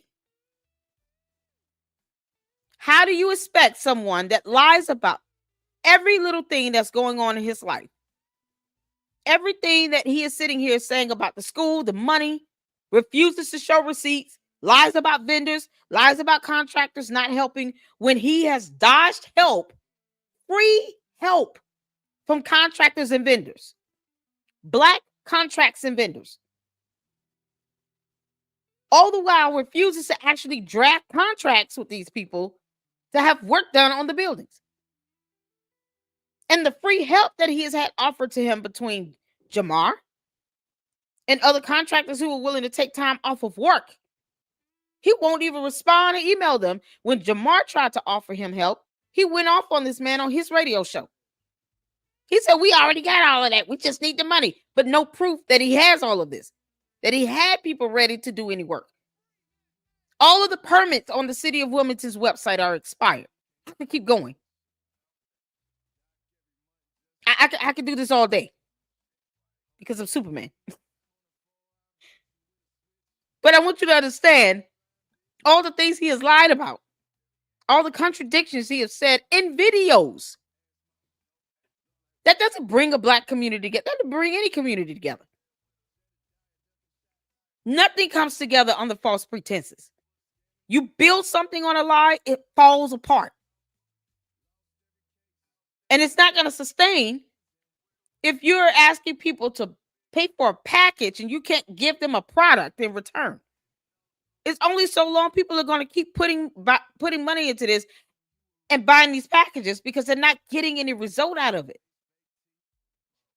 That is the epitome of a pyramid scheme. You wanted people to invest into something and you give them no ROI, no return on their investment. Whether it be service or product, they get nothing in return. That is not sustainable. He needs to get a damn job and stop being a drain on the Black community.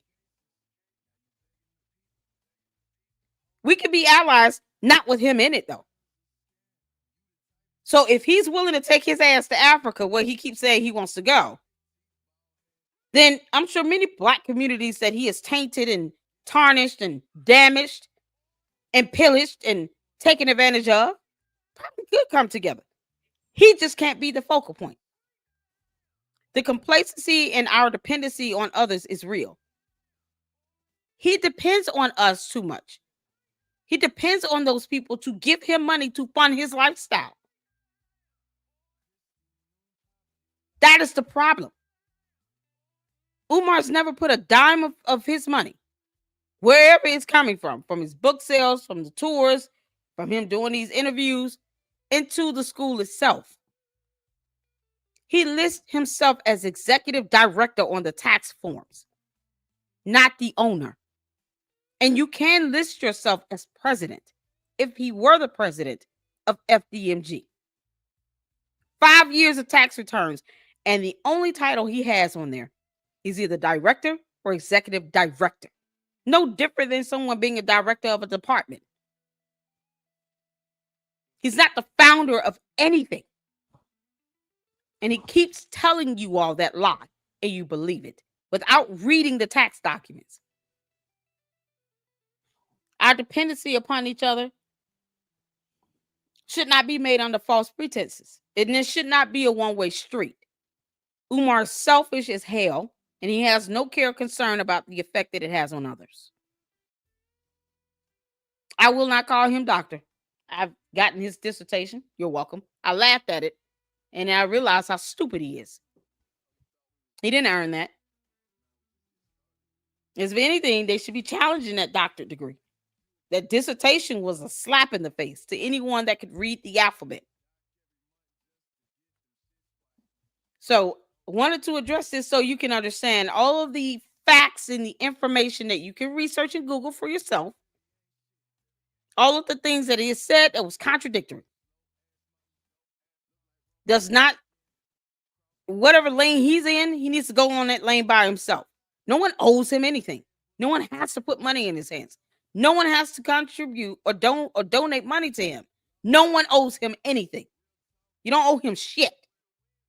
You probably would be better off if Black people came together that were honest and wanted to do the right thing. They probably could get a school open without him being in the picture. You remove him out the situation, you could do a lot more, because now you don't have this grown-ass 51-year-old man-baby child throwing tantrums because you're not putting money in his pocket. As if people are supposed to be taking care of him. Don't nobody owe him shit. And I say that and mean that with love. I just want you to understand that. So no, I'm beyond, let's just get it on and let him do whatever he want to do. Hell no. No. Nope. He took donation money and he paid off Marianne Lorient a settlement of $68,600 because that slap suit he tried to file would backfire on him miserably in the court of law. I would have enjoyed it, but the judge more than likely would have sanctioned the attorneys, and the judgment that he would have had to pay would have been a lot more. $68,600 was from a settlement. He walked away cheap. And he used donation money to pay that settlement because his ass is unemployed. I'm sorry, how did he plan on paying these teachers again if he were to open a school? Okay.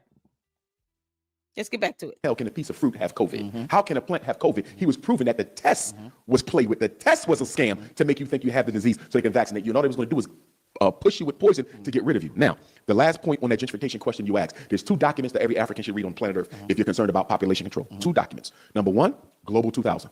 Global 2000 was put out in December of 1974, I believe the date was, by Henry Kissinger, who's a descendant of Jews who came from the Holocaust. And he helped create the Rockefeller Trilateral Commission, right? Kissinger, who became Secretary of State, he was Secretary of State for the United States in 74. He put out National Security Study Memorandum 200, not Global 2000. I forgot about King Randall. He literally scammed King Randall. Umar, when are you going to give King Randall his money back? You clown. You couldn't pull that nonsense with Marianne Lorient because you knew that the judge would not have shown any favorable treatment, would have probably went off on his attorneys. The judge probably would have sanctioned his attorneys. They did not want to go to court trying to push that slap suit through because they knew this judge is not going to be happy. You filed this lawsuit with no rights to her intellectual property. None. And yet this is what a black man baby child tried to do to a black woman. And somehow we're supposed to come along with him? Fuck no. And King Randall is still owed money, Umar. Since you're using donation money to pay out settlements, you might as well use that money to give back to King Randall. It's his donation. Give it back to him. Stop buying Cinnabons and stuff and flying all over the place. Refund King Randall. King Randall needs to sue him. You know what? We need to come together as a black community and show Umar that no one is scared of him and scared to challenge him in the court of law. Show him that you can file complaints to the IRS using tax form 13909. Let him know that if he doesn't start issuing refunds and stop collecting money on this stuff, he's going to be facing many days in the court of law. And there is no place he will be able to hide. That's what needs to happen. That'll bring black communities together to ensure that you teach this idiot a lesson, one he will never forget, and it will cost him more than just some money. Yeah, that'll be a good way to come together. There you go. Yeah, National Security Study Memorandum 200, December 74. This is the first time that a modern government undertook an investigation into population growth and trends for the entire planet. And out of this study, it's online, you can read it, he said that the United States government must take a lead role in controlling population growth. And in that, he targeted 13 countries, several of which were African. And almost every country that he targeted, they wound up with a serious LGBTQ movement. The LGBT is not about same-sex freedom. It's about the reduction of black population because 2 men can't reproduce, 2 women can't reproduce. And what just came out of the was it the American Medical Association or the Center for Disease Control? They said for the first time in modern history, teenage pregnancy is down in the United States, but they don't know why. We know why, because you had lesbianized our girls, homosexualized our boys against reproduction. Remember, the pushers of LGBT culture are not LGBT folks. They're heterosexuals. Why are heterosexuals pushing LGBT? Because it's a very effective population control strategy. It does what the birth control pill and abortion cannot do, and that is convince the kids to never touch each other. And I actually have a follow-up question about population control, but based on what you just said, do you also believe social media has something to do with it, right? Because when I think about social media and how they've created these addictive devices that young people are so even if they're heterosexual, the boys are gaming. They want to spend time with other boys now. So like the way social media is addictive, is that part of the process as well? Absolutely. Remember, feminism, which was modern feminism, a creation of the FBI and CIA to get women out the home through the propaganda of equality.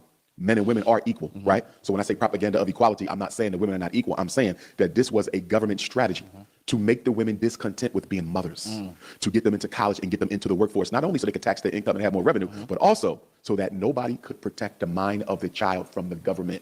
If you look at the flow of feminism unto the modern working career-based women, it has also coincided with the rise in pathology, suicide, mass shootings, because children are supposed to get a certain amount of nurture. Any living organism, I don't care if we're talking about the puppies or the cats or the giraffes or the birds, they get a certain amount of nurture before they're allowed to go out into the world on their own. Human beings are no longer getting that. African children are no longer getting that. A big reason why the feminist movement was brought to.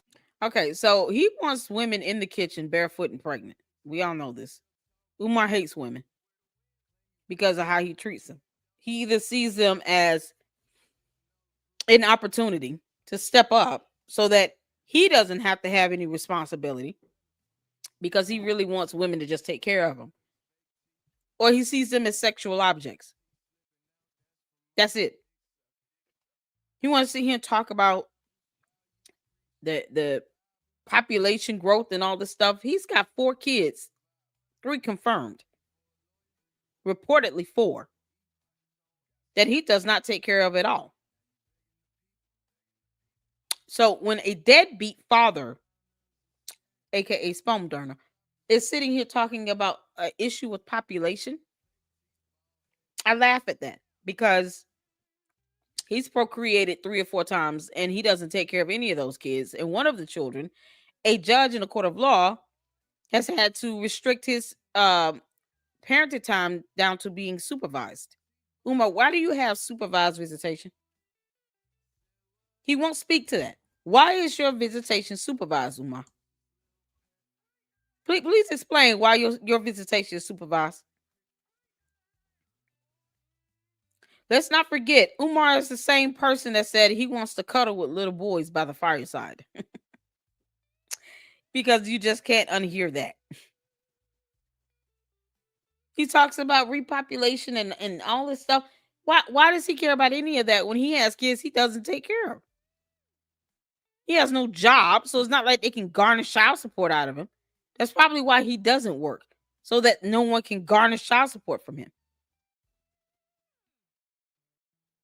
But this is the same man that said, I want to sit down and cuddle with little boys by the fireside. We're going to have cuddle time. What does that mean? I'm a mother of 2 boys. I would beat your ass, Umar, if you came near my boys. I'm telling you right now. I would just literally beat the shit out of you. You can take that how you want. You can't make this stuff up. You want to cuddle with little boys by the fireside. The hell? Africa. A big reason why the LGBT movement was brought into Africa, because Africa being the mother of all civilizations, it would take the U.S. government and other Caucasian governments more time to convince the African woman on the continent that being a mother is an outdated phenomenon. So they had to really put and push money into Africa to break that relationship, that trust and bond that the black man and the black woman had with each other in order for the LGBT, in order for the feminism to get in there. Wow. You see, so the reason why you had a Hillary Clinton, a Barack Obama, a Joe Biden, a Kamala Harris threatening African governments with the cessation of grants and funds. No threat to him. He doesn't care about feminism. He cares about control. If Umar can't control black women, he talks about having 2 wives at the same time. How is that uplifting or reinvigorating, what we see as the traditional family value? He wants 2 wives at the same time because he's disgusting. He goes around these college girls, taking all these photos when he's out doing these tours. Because he's gross. Filming kids and stuff, talking about 16-year-olds being fast and all this other stuff. It's disgusting. It's like he hasn't grown up. His mind is stuck at 15. And yet he wants to sit here and talk about feminism, something he knows nothing about.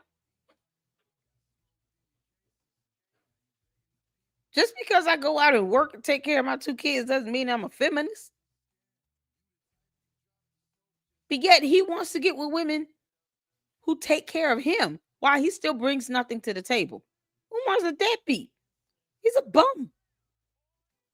Umar, where's your home again? Where do you live? Aside with your mother. A person who lives with his mother that he refuses to allow his siblings to see, that we're all now just asking for sign of life, is talking about feminism. He who has no job, no home, no car, nothing. He has nothing. Got here.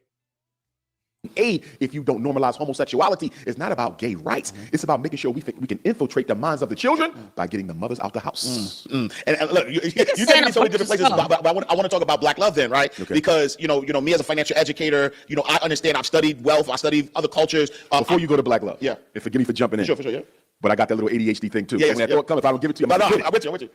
Let's go to the Rockefellers. He ain't got no ADHD. The Rockefellers created a General Board of Education. Stay with me. This is an oil family, right? Yeah. Why would they create a General Board of Education? And by the way, you do know Spelman College here in Atlanta, that I love and respect, is named after the wife of Rockefeller. It started out as an independent black school. but they came in with their money. And as a, what you want to say, as a compromise, they gave the school the name of the wife. The Rockefellers spent millions financing HBCUs. They spent millions financing PWIs. They spent millions infiltrating public school boards and infiltrating textbook corporations. Why? Why is an oil company worrying about college? Why is an oil company worrying about the textbooks that public schools use in America? Because if we want to control the economics, if we want to control the wealth, if we want to dominate industry, if we want to practice true capitalism, we cannot teach the children how we did it. Because if we teach the children how we did it, black or white, they can then teach themselves how to undo it. Economics was intentionally kept out of America's schools.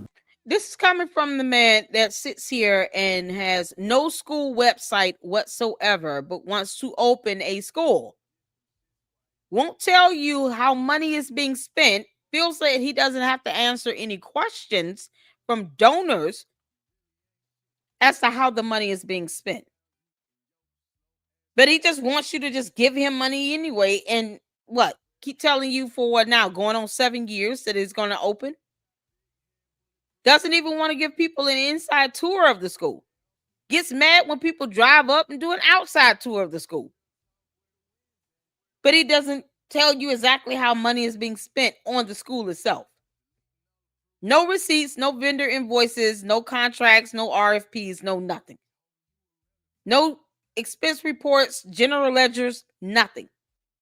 Tax forms, a bull, no expenses listed on it, nothing. He talks about accounts being frozen.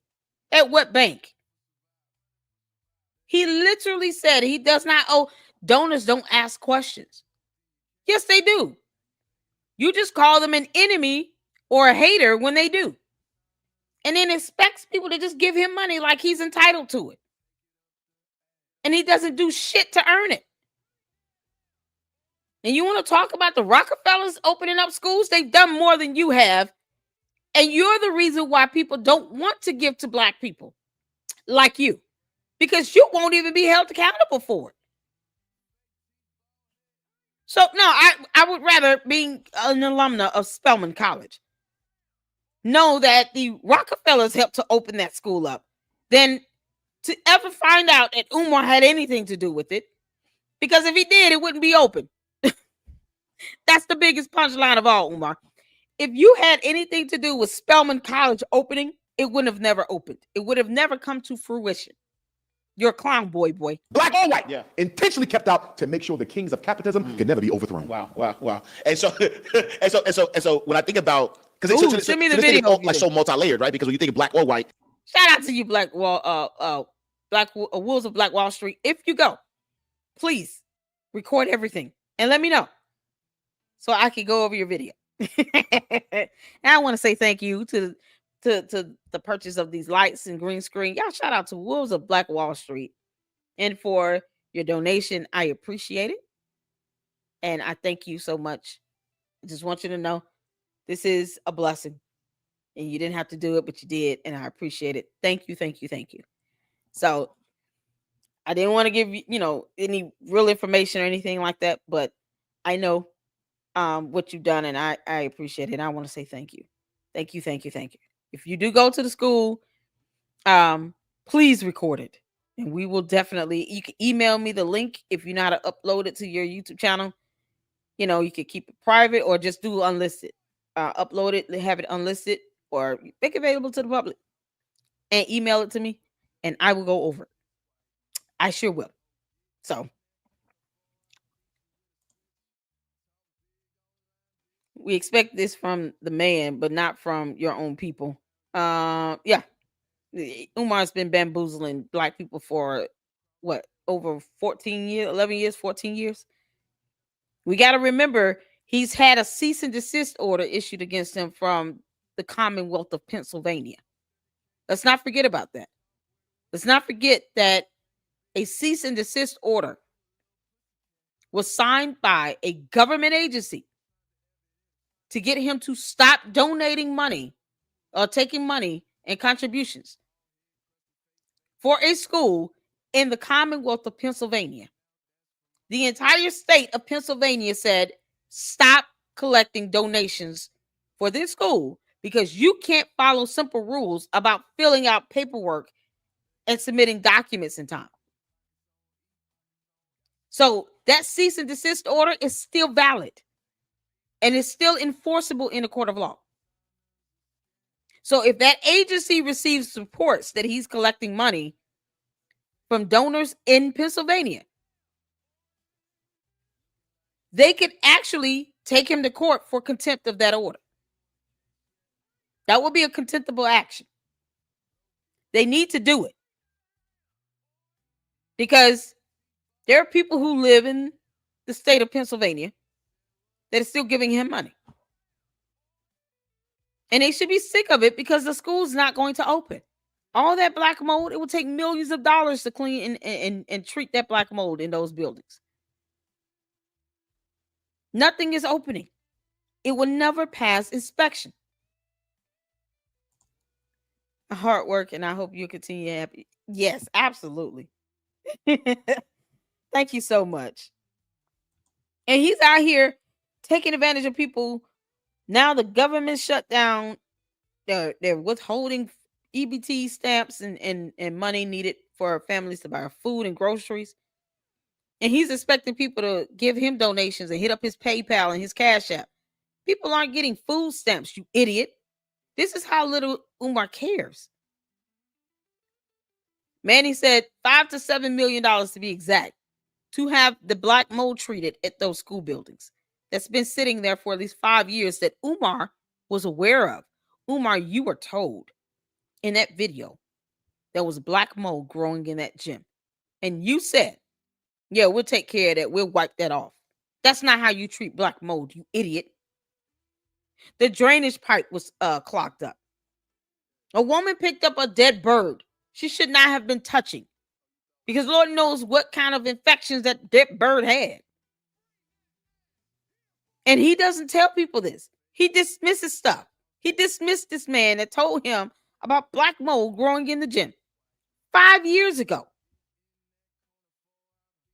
So I don't want to hear shit about him trying to reunite anything because he's lying to the public about black mold that could be a hazard to these kids' health and to anyone else that was in that gym. The moment he said heard black mold, he should have said, y'all need to put on masks. As a matter of fact, we need to leave. We need to leave the gym. It's black mold in here.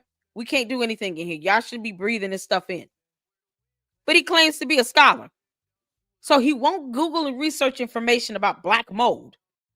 But yet, he wants to sit here and talk about being the greatest psychologist, scholar, orator ever requested on earth.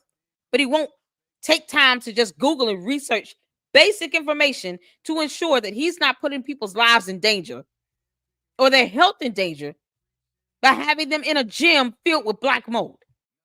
That's a Google search. He's an idiot. Let's get back to it. Population control, the government. There's a government shutdown happening. Yes. And with that government shutdown, SNAP benefits are being withheld. A lot of people believe that it will only affect the black community, but the more white people on food stamps. Yes. So talk a little bit about that. He didn't need to talk about it. It's like 39% victims will blame themselves instead of the system for the hell that they get. Yeah. And so going back to, like let's say black love, right? Like I understand, especially when I look at other cultures, wealth, black love equal black wealth. Yes. I feel like when it's a functional and healthy love. Absolutely. And when I turn on the television, he doesn't have functional healthy love. He's never married the women he's procreated 4 children with. And then he talks about having 2 wives. So how is that healthy or functional? What's this guy doing this interview? He's got a wedding ring on. Are you seriously thinking that this man knows about black love when he talks about marrying 2 women? Unless you're into polygamy as well. Because I don't know how that's healthy. Did you ask Umar, do you have a job? Are you employed? Lady Luck Club said you're not employed. When I look at on the internet, there's a war going on, right? There's a war against black love. Like, is that part of Absolutely. I'm gonna tell you why.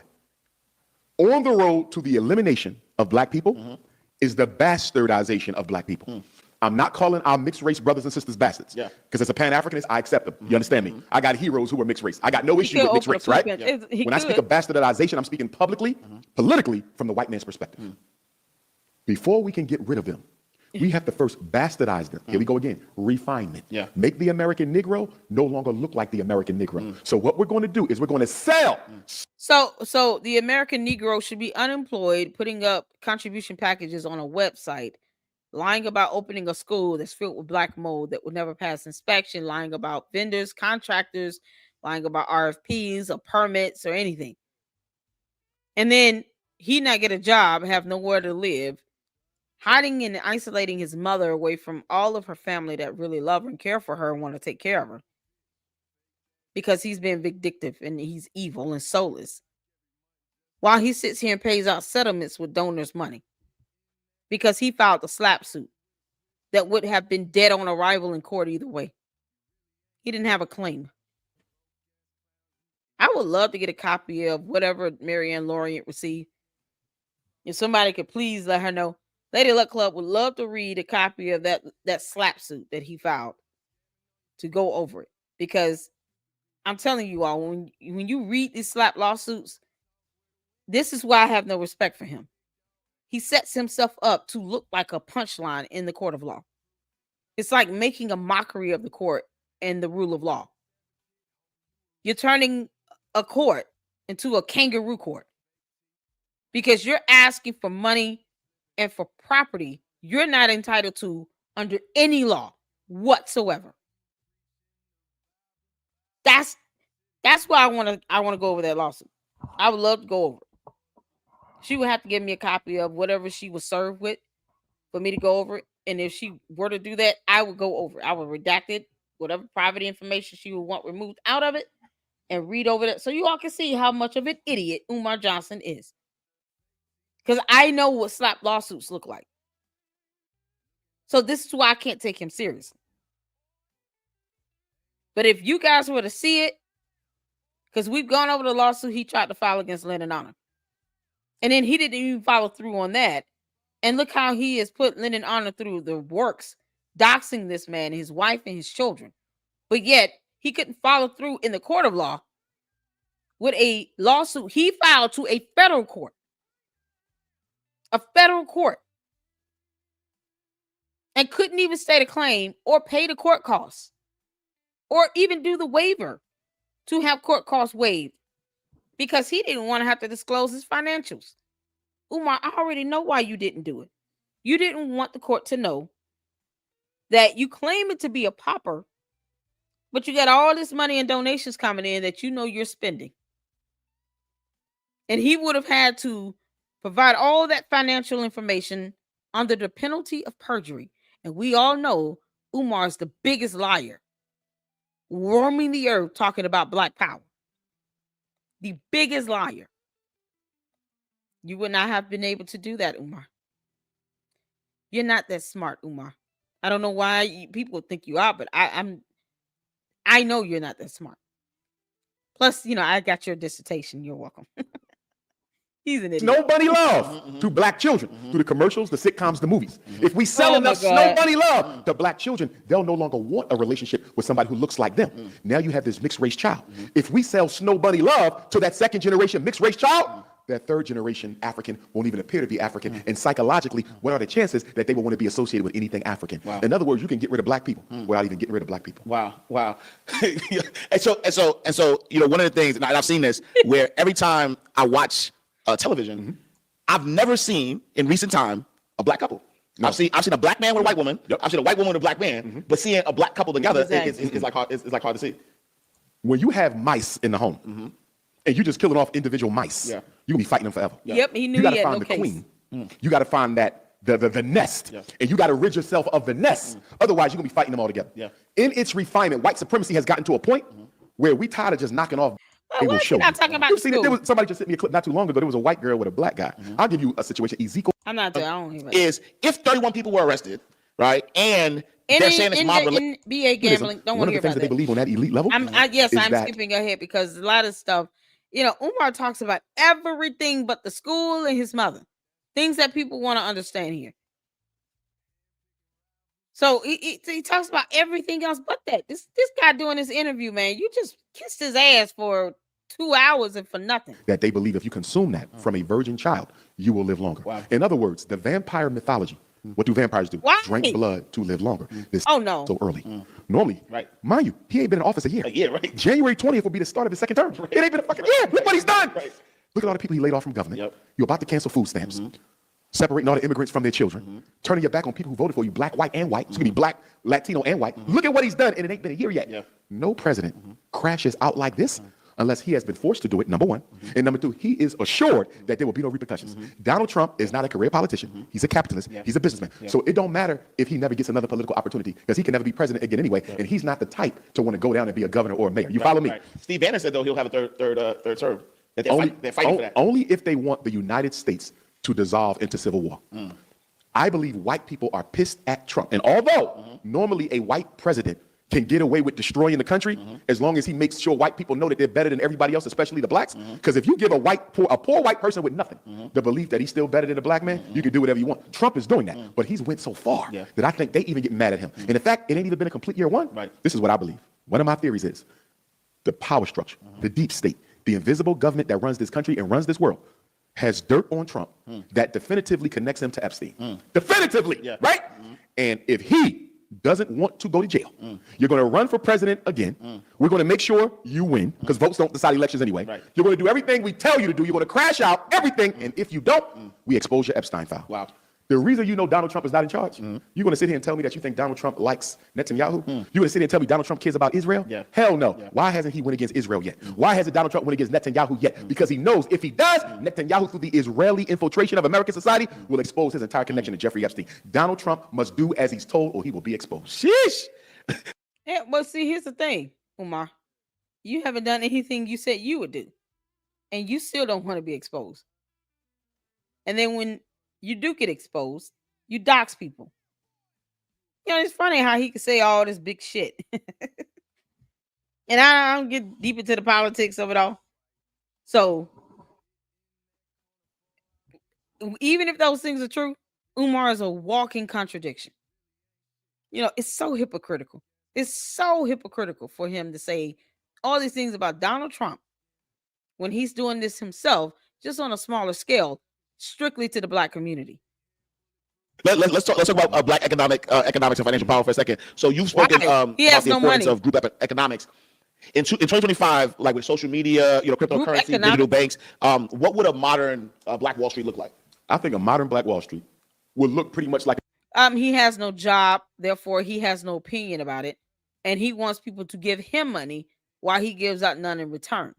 So he's talking about group economics because he would rather be a part of something where he could benefit from it but add nothing to it, like a commune. Hell no. Traditional Black Wall Street, except you have the added systems that we now have available to us, like the crypto, the AI, and the things like that. It almost reminds me of when you watch Black Panther 1. None of those things he's bought. The African society, the visual. It still had the traditional culture, but everything was modern. See, the one thing we got to understand as African people, our principles don't change. Also, he wants us to be Wakanda. Make this up. But the appearance will. Unity is an eternal principle for African people. How it looks may evolve. It's a movie. Financial independence is a permanent principle for African people. How it looks may evolve. The problem with a lot of us, especially in the conscious movement, we think it has to always look the same. It won't always look the same. But getting to the issue of Black wealth and the accumulation of independent Black power, because as you always hear me say, there is no Black power without the Black dollar. Facts. I'm going to go back to food stamps for a minute. All these Black women. People can't afford to keep giving you money, Umar, especially when you're not delivering a school. Stop expecting it. No one owes you shit. I'm about to be struggling with their babies, which I'm going to say is the fault of Black men, because we should have a safety net in place. You follow what I'm saying? And I bet it be saying these churches. Let me say this to the Black church right now. He doesn't have a job.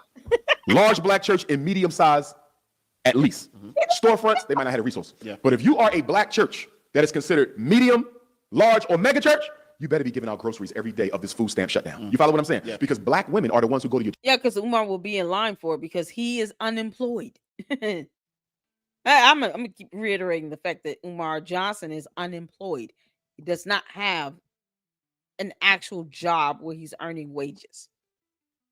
He doesn't even list whatever he's earning on the tax documents as executive director of FDMG. Because it's not open. Black women are the ones who pay tithes. Black women are the ones who help you raise that money to buy that expensive prayer house that we did not need. And why in the hell are we buying prayer houses when we ain't got banks? Why we buying prayer houses when we ain't got hospitals? Why we buying prayer houses when we ain't got supermarkets? Prayer houses, and we got the highest Black homeless rate since Dr. King walked the earth. So I'm telling Black churches right now, if they cut off the food stamps November 1st, I better be seeing a food line out your church every damn day. Black celebrities. Same thing. It is black people who made you who you are. You better be giving out some food. And I'm not talking about no one-time turkey. You better have something going on the regular. You see that? But here's my question to black women. To my queens. What's up? No lie, yeah. How about y'all go to the Korean hair care stores? What? Who you made billionaires. We spend $30 billion on beauty, hair, weave, and the doing of the hair, right? The styling itself.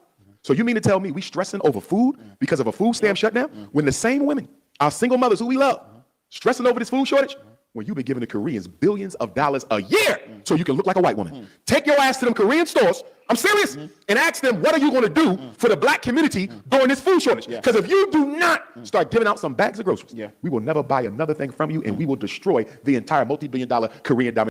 Oh, okay, good. So, Umar, what do you plan on doing for the black community when they can't receive food stamps and give you contributions anymore?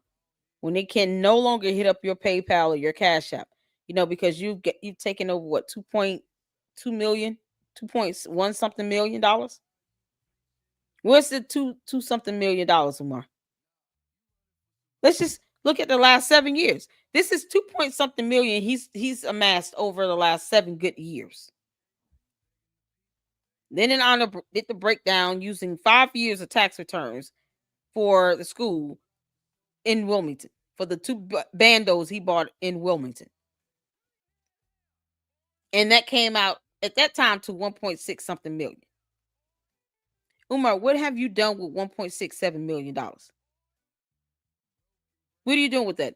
Are you going to set up a food bank, Umar? Because you still have people hitting up your Cash App and PayPal. Are you going to have a food bank set up outside those buildings? Because people shouldn't even be going inside the buildings at this point. Probably shouldn't even be near it. But you have nowhere else to go. And you're going to have a food bank set up somewhere? You've raised all this money, Umar. Millions. How are you going to help the black community? All those mothers that sit here and still kiss your ass thinking you're going to be educating their black boys for something. And you've taken all this money. And all because you don't want to be held accountable. You don't want to give an account of how you've spent the money. Everybody's a hater now.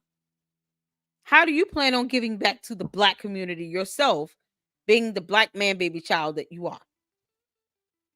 After all the millions you've gotten out of the black community, just to fund your lifestyle.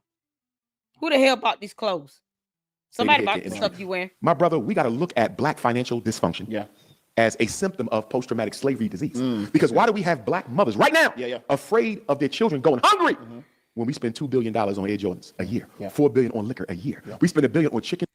Umar had on Jordans, Air Nike Maxes, Air Maxes. They're like all white when he was cleaning those toilets. Over $250 from them shoes. In another video, he had on some Jordans. Some Jordans had to cost him about $300 bucks. They weren't cheap. Shoes he got on now. What are these, New Balances? Yeah, you probably spent about a good $100. Every time he goes and does a radio show or get on a podcast or something, he's wearing something new. It's not like you see him wearing something from 2 years ago or anything. No, he's wearing something new. So who's buying this stuff? How much did these clothes cost? How do we know he's not wearing some high-profile shirt that could be like $1,000 for this shirt? Clothes aren't cheap for a man his size. So how do we know he didn't spend $1,000 on just a shirt? Or spend $200-$300 on them pants he wearing? Get the F out of here. This is what I mean by hypocrisy. Turkey, beef, and pork made by non-black farmers a year. We spend more money on video games, cable TV, and cell phones than almost every other group put together. And we weren't about food stamps. We will never be a political power until we are an economic power. The problem with black financial power is not that we don't have the resources. We refuse to. The interviewer is wearing Jordans, by the way. I want y'all to take note. These Jordans, these retro, I don't know if there's a 3 or 4, but them Jordans aren't cheap. Or it might be 7. Them Jordans aren't cheap. Them Jordan retros. And he has like the popular colors like white with the blue and the great graphite. Oh, I know about the Jordans. They're not cheap. Who organize it for our benefit. Yeah. Black people don't believe in weaponizing. You have the Mexicans, they weaponize their money. Black people never see it. Jews weaponize their money. Black people never see it. Arabs weaponize their money. Black people never see it. We're the only group who have never systemically and consistently weaponized our money outside of the major black nationalist movements like the Honorable Marcus Garvey or Mr. Muhammad. We don't weaponize our money. And a big reason why we don't weaponize our money, two things. Number one, psychological dysfunction. Yeah. Black people's money is primarily spent to salvage their low self-esteem and poor self-concept. We shop to feel better about ourselves and to look better than other black people. As Will Smith said, black people spend too much money we do not have buying things we do not need to impress people we don't like. So our money serves a psychological protective function. You see that? Black, and there was a research article that came out a couple years ago. Guess what it talked about? The unique spending habits. What's the name of the article? What's the name of the article, Umar? You're just citing things. Why are you quoting Will Smith? He's rich. Y'all look at these shoes that this dude is wearing. Y'all see these Jordans the interviewer is wearing? Those Jordans are $275. $275.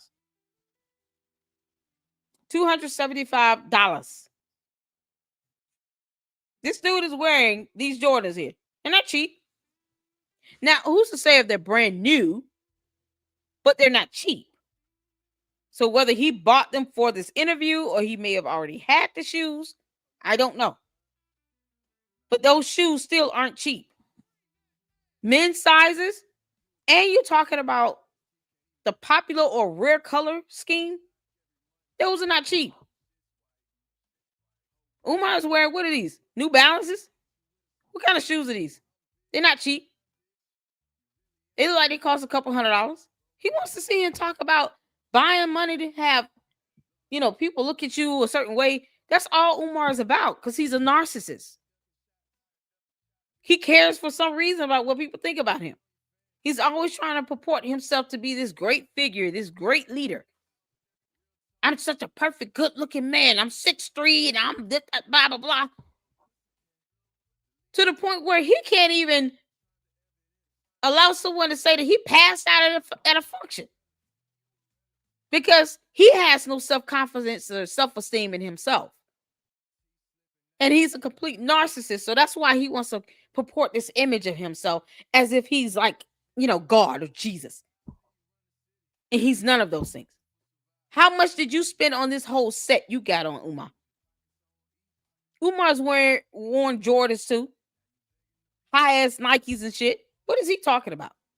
Aren't liberating ourselves financially as a culture is because those that are in power are focused on, self-preservation above the collective preservation. Not self-preservation. I'm going to say self-promotion at the expense of preservation. Okay. I was at a home buying workshop in Philadelphia once, and the white man represented a bank. He got up there and he talked about why black people are routinely redlined and denied a mortgage loan, right? He admitted racism is the biggest factor, correct? But you know what he said after that?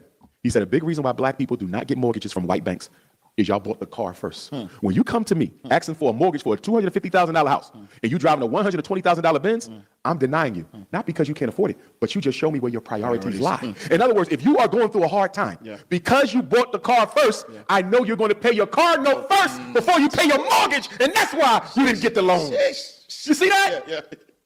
Who said so that? As long as black people care more about how we look, that would be based on assumption, and that would be discriminatory. So what are you talking about? How do you know the car ain't paid off? How you know they bought the car and it's not paid off? How would you know that? You're assuming that someone will be struggling and they will pay the car payment first before they pay for a place to live. What makes you think that they have a car payment? Maybe they bought the car. Maybe they paid it off. This is so crazy. What the hell is that supposed to like? What was the point in saying that? Nothing. Nothing. He didn't say the article. He won't cite the resources of this information he's getting all this stuff from. Someone told him something that works for a mortgage loan. Who said it? What mortgage loan company? Because what that dude was doing was being presumptive at best and discriminatory at worst. This is crazy. Than how our people live. We cannot win. Now let's go to the celebrities real quick. A big problem I got with black celebrities, especially the billionaire class, right? And guess who said this? Do you remember the coach of the owners of the LA Clippers? What was his name? Donald Sterling? Donald Sterling. He was forced to sell his team because they caught him with the racist remarks. Yep. That wasn't the real reason. The NBA really wanted him out. But that's what they used, right? Yeah. You know what he said? As racist as he was, he said, I don't understand these black millionaires. They don't do half of what we do for our people for theirs. He said there's no such thing as black, what did he call it? There's no such thing as black philanthropy. I'm paraphrasing him, but he broke it down. He said, look at what I do for other Jewish people. Look at what he do for other Irish. Look at what they do for Italian. Look at what they do for Chinese. Look at what they do for the Arabs. You don't see no black celebrity. None of them systematically doing for their own like any other celebrity does for their own. This is my problem with us, brother. But you know why that is, right? Black people are stuck in an eternal competition with one another for who's going to be the ultimate head Negro in. Yeah, because that's what Umar wants to be. You know, funny that you say that, Umar. You want to be the head Negro in charge. It's funny how you want only black money coming into your pockets to fund 2 schools that you're never going to open.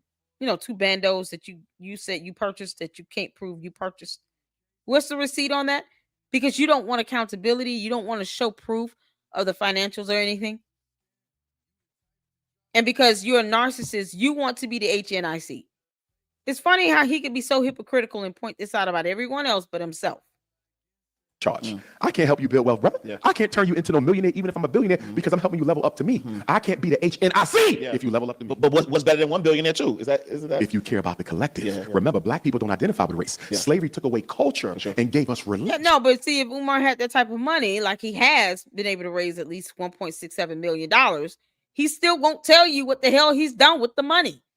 Just like he won't say what happened with those accounts that were allegedly frozen. No level of accountability at all. These things that he speaks of require a fundamental premise of accountability. You have to be accountable for the wealth that you have, or else you won't ever have it. If you don't hold yourself to some standard and be held accountable, when it comes down to showing people what you're doing with money here, he's not going to want to do it. Because he's living proof of that. He's running around here telling people, I don't owe them any explanation. I don't have to answer their questions. My donors aren't asking me how I'm spending the money. They see what I'm doing with it. No, they don't. The IRS is going to find out, but they don't see nothing because you don't have any documentation to show how you're spending the money. No accountability whatsoever. But yes, he does want to be the HNIC because he's a narcissist.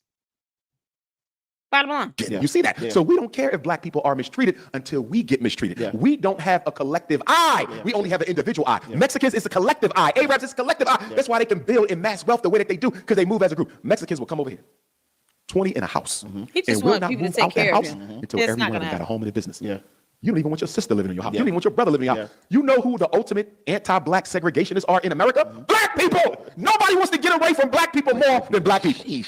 How are you going to build wealth if we can't even live in the same neighborhood? You're going to hurt a lot of feelings. It's the truth.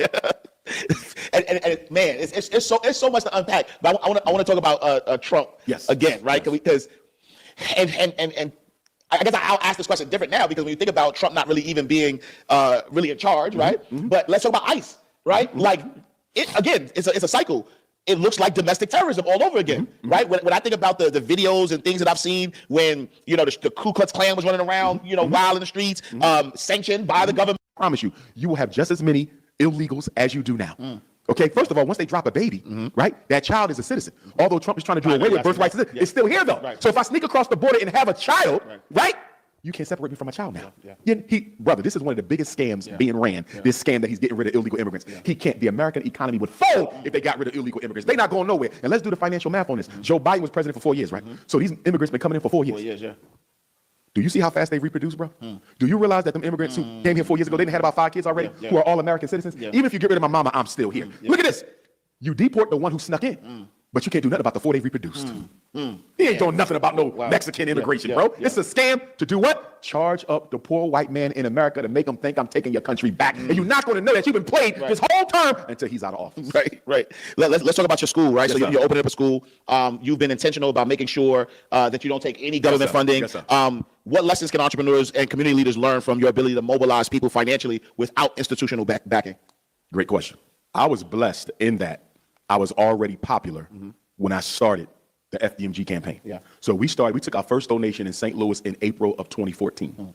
We got our school in 2019, right? So we was able to raise that money in 5 years. And we've been renovating since then, just about done, right? So 19 to 25, about 6 years. When we talk about Black Wall Street, I'm gonna tell you what gives me the most caution. In order to build that hospital, that supermarket, that bank, that manufacturer, that distribution, I gotta have plumbers, electricians, HVAC, carpenters, contractors I can trust. Yeah.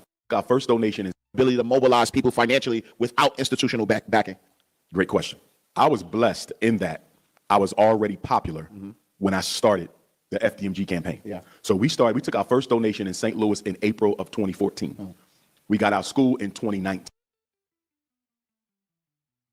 Yeah, I wanted to pause right here so that you all can see he himself saying when he started getting donations for FDMG in April of 2014. It's been over 11 years. 11 years, Umar. And what? Because you still have not opened any school. It's been 11 years. He just said it here because he's a self-snitcher. April 2014. We are now in the year of our Lord 2025. November 1st, 2025. Well over a year and 7 months later. And he has not opened a school. And he just said they're almost done. Are you kidding? Did he just say that? I had to rewind it and put up the caption so you all can see this. I use his words against him. He's been getting donations since 2014. Got 2 buildings that he didn't buy because he still hasn't showed any receipts and his name's not on the deed. In 2019, 5 years to raise money and still can't show the receipts of exactly how much those 2 bandos cost him. If he bought it, which I haven't seen any evidence to show he bought it. None. His name is not on the deed. So if you have K-12 Management and FDMG LLC, K-12 Management could have very well bought FDMG LLC, the actual business corporate entity, and could have simply treated it like a subset of its own, meaning the parent company would be K-12 Management and one of the subsets or sub-companies would be FDMG LLC. The only way you could justify that $10 transfer fee that you see in the city of Wilmington's website for the acquisition of the building is if you simply had the parent company transfer the title, the deed to those buildings to one of its subsets. That's just a title transfer. That's why you see the $10. What you don't see is how much Umar Johnson paid for those buildings. Because if he bought the building, the city is not going to sit here and withhold that information because of Umar Johnson if they don't do it for any other purchaser that bought those buildings. So what do I mean? Let's go to the website. Because we got to put this to rest. I'm doing it right now. Because I want you all to understand why I say this. Because at the end of the day, he hasn't purchased anything. He's not purchased anything. If he purchased those buildings, why would the amount that he paid for not show up? When all of the other purchases of those same buildings are listed on the city's website here in Newcastle County. I'm going to show you all one. Here's one of the parcels. And I want to make sure you all can see this. So let's go down because now we have to use some logic and common sense, right? Newcastle County in Delaware have no reason to withhold information about a building being purchased from a government entity, whether it be from a company or a private individual. You all see here, Goodwill, Will Good, Seals Moyer Education, Reinvestment 2, Reinvestment Fund, New Maurice J. Moyer, K-12 Management. You all see that? And then you see the Douglas Frederick and Marcus and Garvey Marcus. Why would they show all of these amounts over here? $250,000, $10, $10, 1.3 mil, $10, 1.249 mil.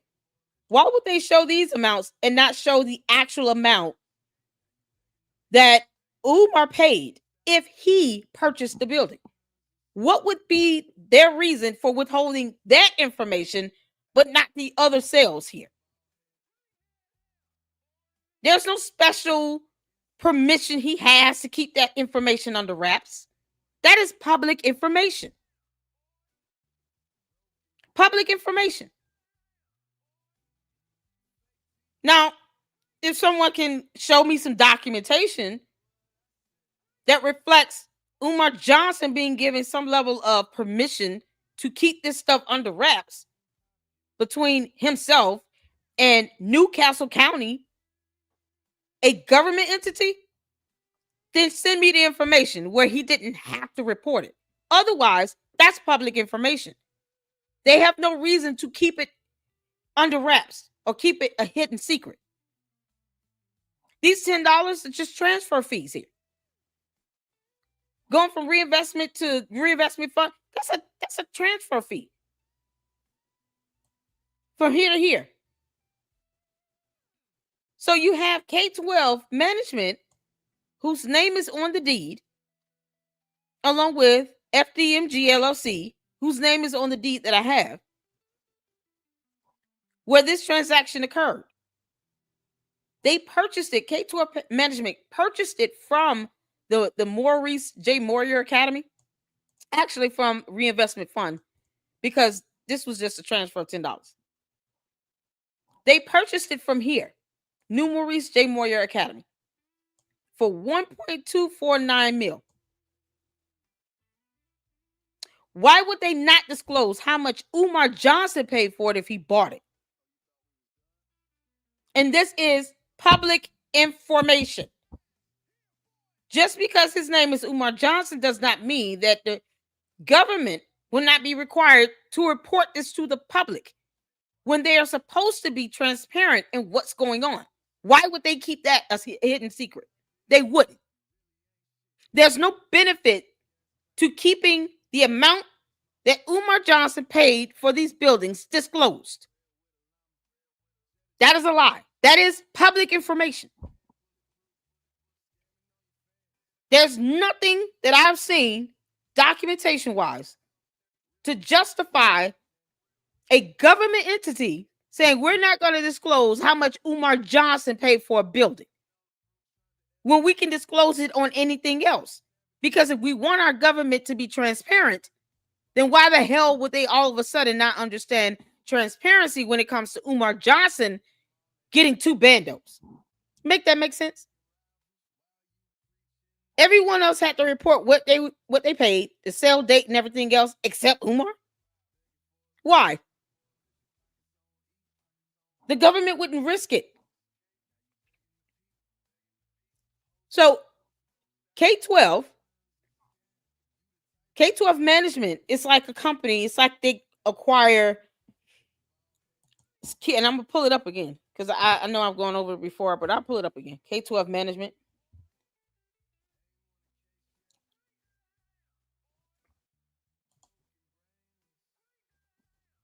Here's K-12. It went from K-12 Management to K-12. Here's K-12. What they do is they help to establish schools, whether it be virtual schools, virtual learning, school buildings, all those things, and probably realizing, okay, well, we can help facilitate the opening or the establishment of FDMG, since he wants this to be a school where it's not a charter school, It's not a private school. So what they did was acquired the LLC. And with that LLC is how they conduct business. This is K-12 right here. What they do is what they do. They have lots of schools. They have all kinds of, they have homeschooling preschools, K-12 public school, private schools. They basically help to set up and establish, schools and other educational, organizations or institutions. This is how they go about doing it. They can provide grants. They can help establish, business, set it up, everything. K-12 has served more than 3 million registered learners through its managed public schools, private schools, and learning solutions. This is what they do. So the actual deed reflects a transfer of the deed from K-12 management to FDMG LLC. If Umar Johnson had purchased the two bandos, his name would be on the deed. He would be listed as the second. And I've showed the deeds at least twice. And he would also be listed here on the Newcastle County website here. This is a government entity. It is their job to remain transparent. And the public will have the right to know who's purchasing these buildings. So no, they will not keep it confidential because it's Umar. He would have to go to court and try to get something in writing to show why it should be kept confidential from the public. Otherwise, why would they even agree to do that? With just him, but no one else? Make this make sense. This is just logic here. Any purchase, tax dollars, the public has the right to know how tax dollars are being spent. Purchases being made, contracts with vendors, the public has the right to know all of that information. You can do a FOIA for it. So why would Newcastle County not post up the sale price, the sale date, the deed number, the grantees, anything under deed history? If Umar Johnson bought the buildings, why would they not post it here? That doesn't make sense when they did it for any other sale done to those same two buildings. This is one of the two. So I can go back. Hold on, let me go for it.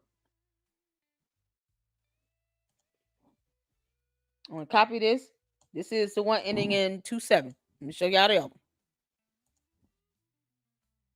The second one ends in 28. So this is for 610. The first one was for 611. This is for 610. Look at this. Explain to me, why would a government entity that is tasked with disclosing public information, especially about a sale of a building, not disclose how much money Umar Johnson paid for a building? What would be their reason to keep that secret when they didn't have to do it with any other purchase? Yeah, you understand what I'm saying? Because K-12 made the purchase. And then what you see is a transfer of the title to FDMG. $10 is a transfer title fee. That's not the sale. And if it were a sale, then it would have the actual sale amount. Because the government would not have a reason to keep that confidential. They just don't. You don't have a choice with that. As part of the Transparency and Accountability Act. So whatever's going on with your government, you have the right to know. It's part of public interest. You could FOIA the information. It would not be a secret. Now, he may not want people to know that, but no one cares because you're purchasing buildings from a government entity, from Newcastle County. Don't care if he doesn't want people to know. But if he purchased the buildings, where is the receipt? With his name on it, with the amount of how much he spent for those buildings. When you have The government that is required to be transparent. That includes disclosing sale information, the deed information of buildings that is owned by the city. Especially when we see them disclosing all the other sales, but somehow not the sale with Umar Johnson. Get the F out of here. That's not going to happen. That's not how government works. And if it is, there's a problem with the government. But they didn't do this with the other sales. So, Umar, where is the proof you purchased the building? K12 Management purchased it for $1.249. Where's the proof that Umar Johnson purchased it? Because what I'm seeing here is K12 Management transferring the title down to FDMG as a subcompany. K12 Management owns FDMG LLC, the corporate entity. That's why you see Umar Johnson's name on the tax forms, the title listed as executive director. He's not the president. He's not the owner. They have him listed as executive director on the tax filings.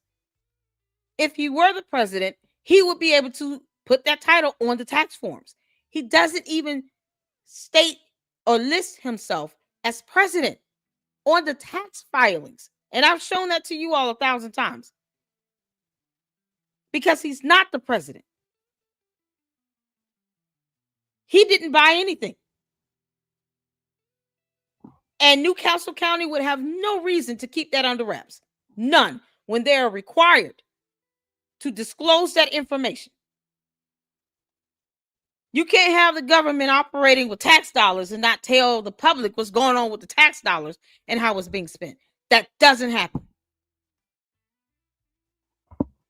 So, where's the proof he bought the building? Because I'm proving he didn't. I'm not going to sit here and say that he purchased it and it was disclosed. No, it's not going to be kept private. It's not going to be kept a secret. That's not how it works. They are required to release that information.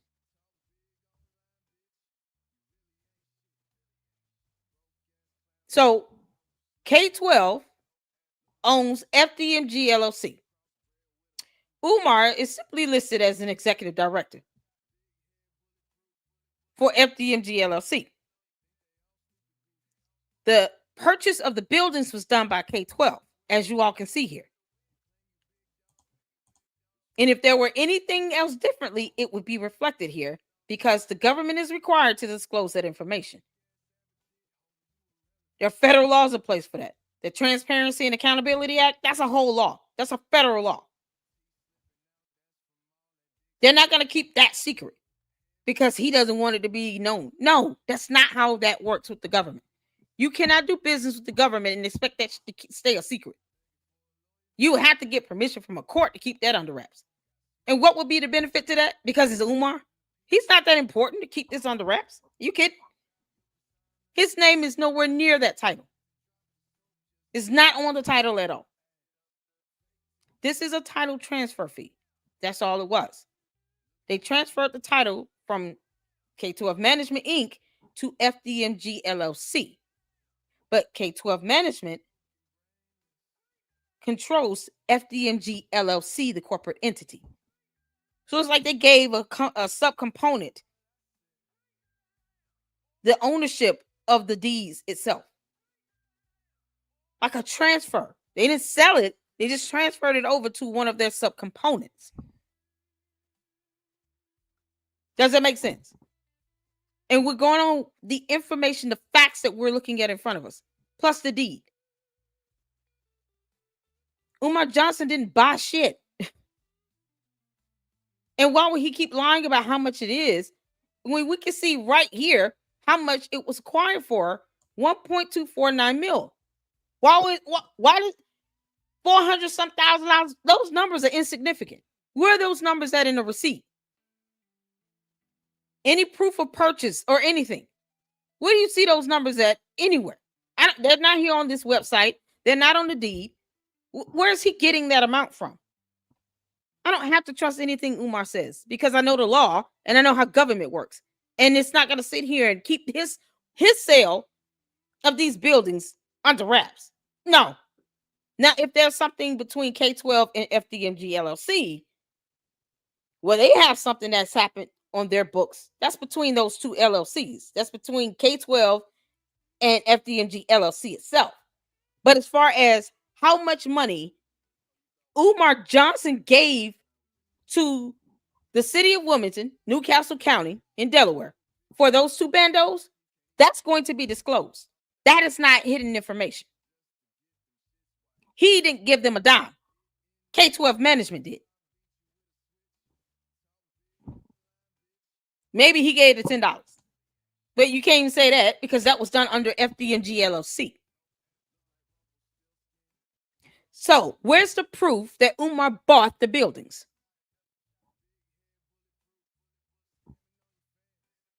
Government's not going to sit here and keep his sale a secret. They don't owe him that. They don't owe him secrecy. And it goes against federal law. So where's the proof he bought the building? Somebody tell me. What the proof he bought the building? The sale of the buildings were legal. They were legally acquired by K-12 management for $1.249. And it's trending. You guys see it's trending around what was paid for by the reinvestment fund here for 1.3. And then you have this $10 transfer fee here. So that's about right. And it's also on the city's website here. You're acquiring something from a government entity, whether it be a federal, state, or local government entity.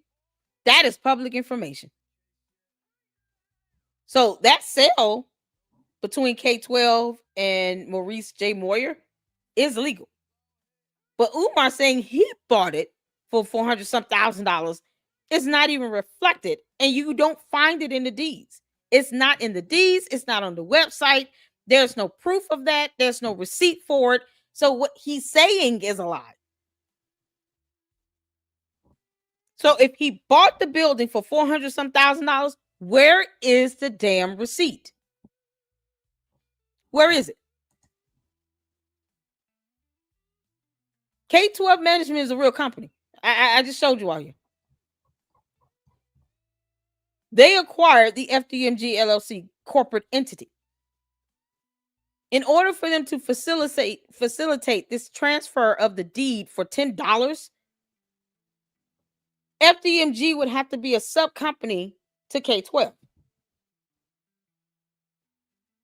So where in that did Umar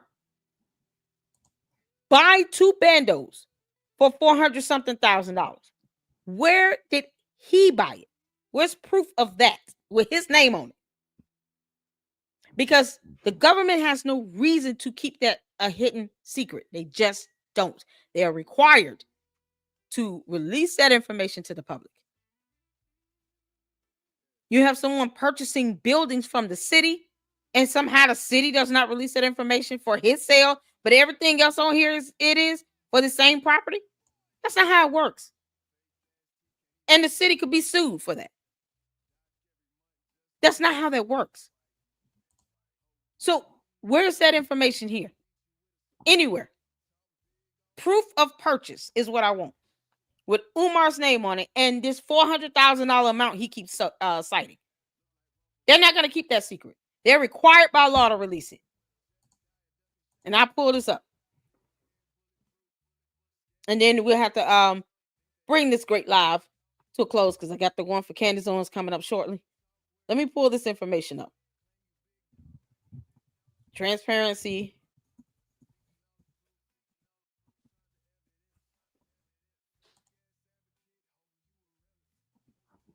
Okay.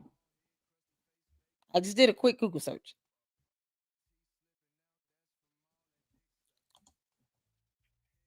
So you all can see this information. You can understand why Lady Luck Club is sitting here saying the government has no choice but to make this information available to the public. They don't. It's not. It's not a matter of them saying, "Oh, we'll keep this under wraps because of Umar." No, no. How money is being spent? No, I ain't got no choice in that. That has to be released to the public.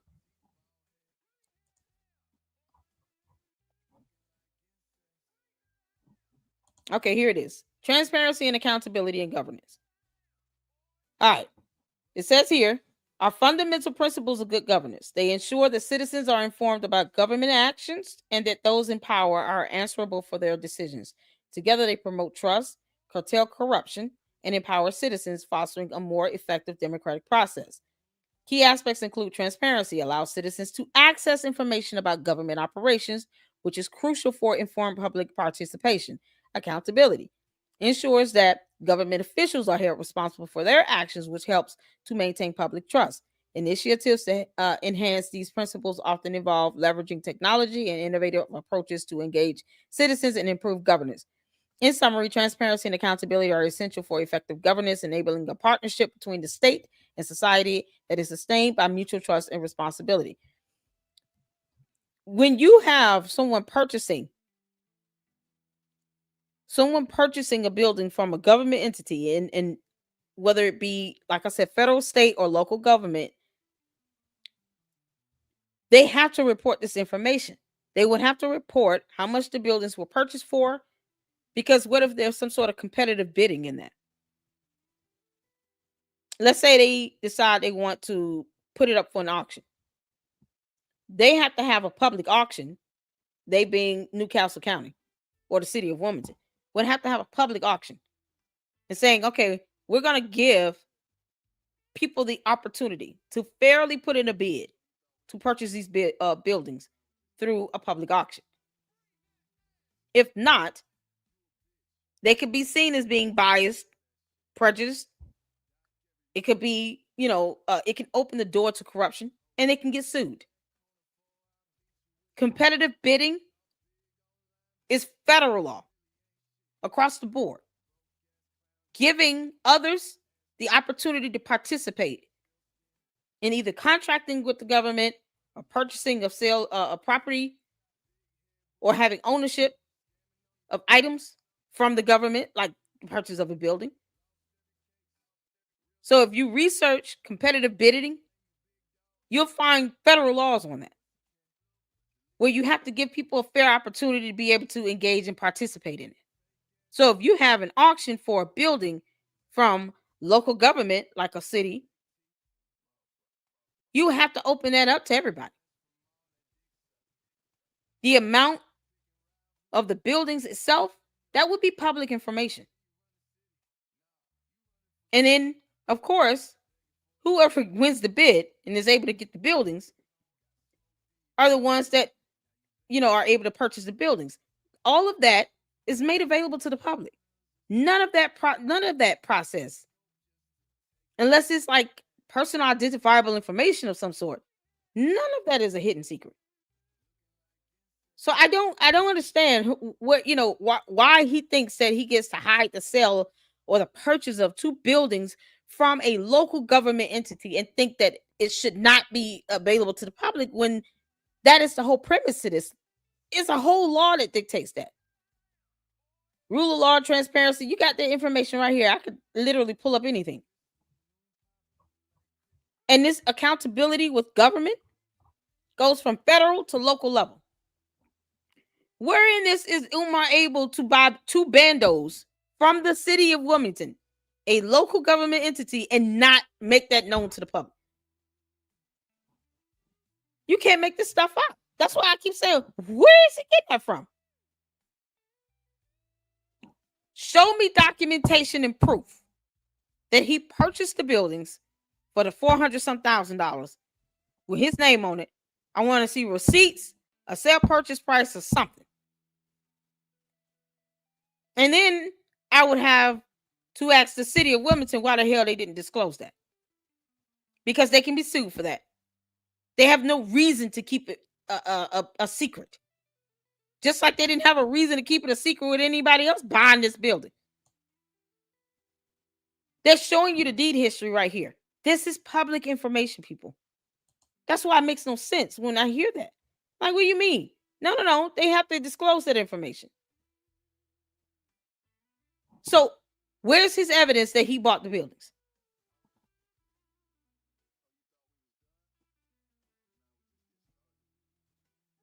You show that K-12, not the city of Wilmington, owned the buildings. Yeah, because it started with being purchased from the city, going back to here when it was purchased by Goodwill. You see this? Will Good Inc. They purchased it for $250,000. They had to buy it from the city. City were the original owners, or even the land, and then Goodwill bought the land and built the building on it. But the land at least had to be acquired somehow through the city. So when you're saying that these buildings, this sale purchase price here, going from one hand to another, what you will not see is Umar Johnson or $400,000 here. So there's no part of that will be kept a secret. It just won't. Where is the proof that he bought it? Where's the receipt? Where's the purchase sale? Where is it?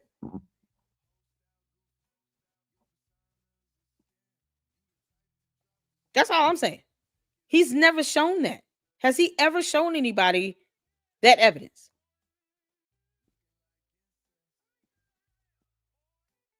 So whether you purchase the lot or a building, all of that is still here on the website.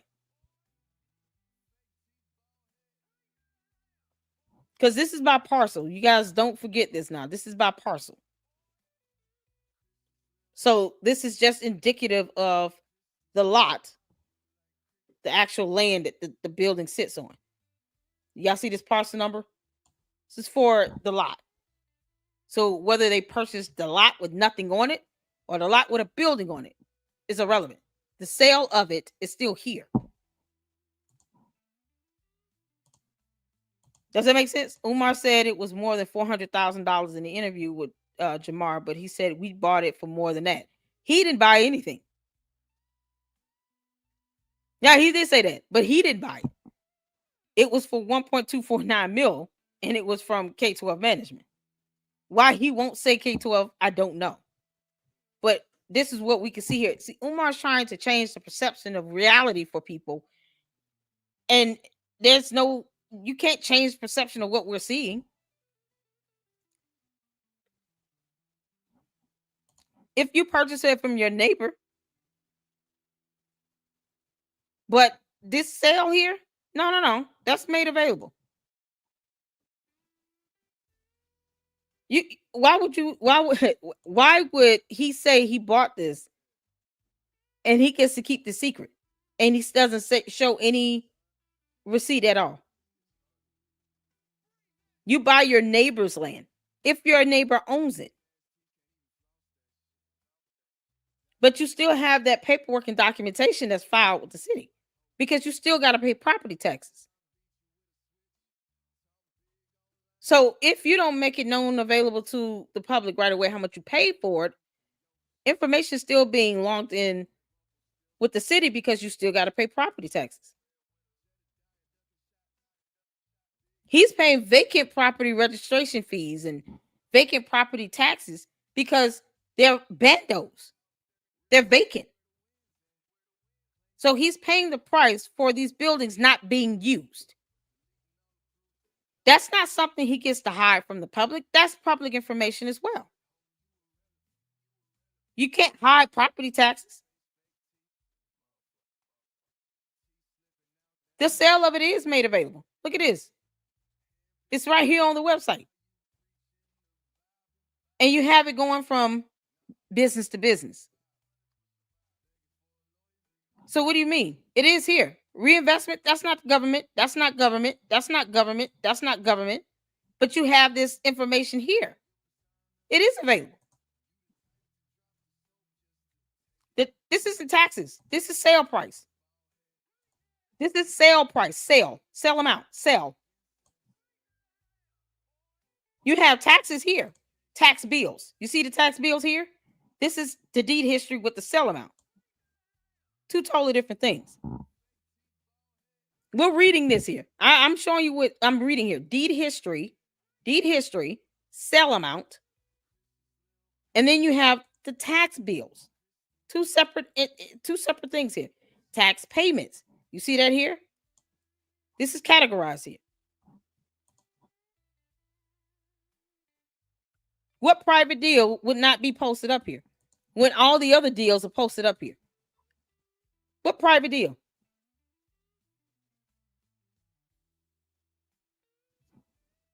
What private deal?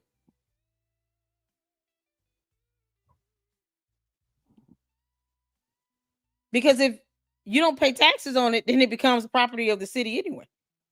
But I don't see any private. These are between companies. Why is that not here, but all the others are? What do you mean? You don't. If you don't want it to be disclosed, you don't have to. Who said that? Is that law?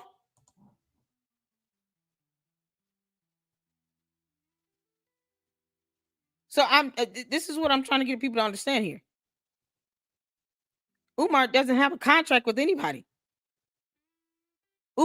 K12 owns the LLC of FDMG. Now he's a registered agent, but I don't know if he has the contract with them or not. I don't know. But K12 bought it from Moyer. And K12 has the FDMG LLC under its umbrella. So essentially, FDMG LLC is a part of K12 Inc. Just like with Sam's Club and Walmart, you have a parent company and then you have a sub company. What's going on, Rim Rum? How you doing, man? Then K12 transferred to FDMG. They transferred the title. That's why you see the $10. That's it. You don't see a purchase sale from Umar to Umar Johnson. If he individually purchased it, his name would be listed there. But he does nothing under his actual name. It's all done under this FDMG LLC.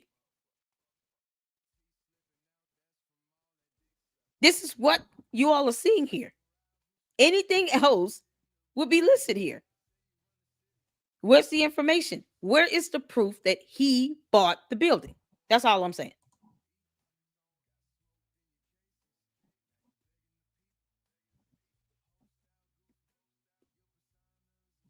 Where's the proof? Now do you all see why I keep saying that that's not possible?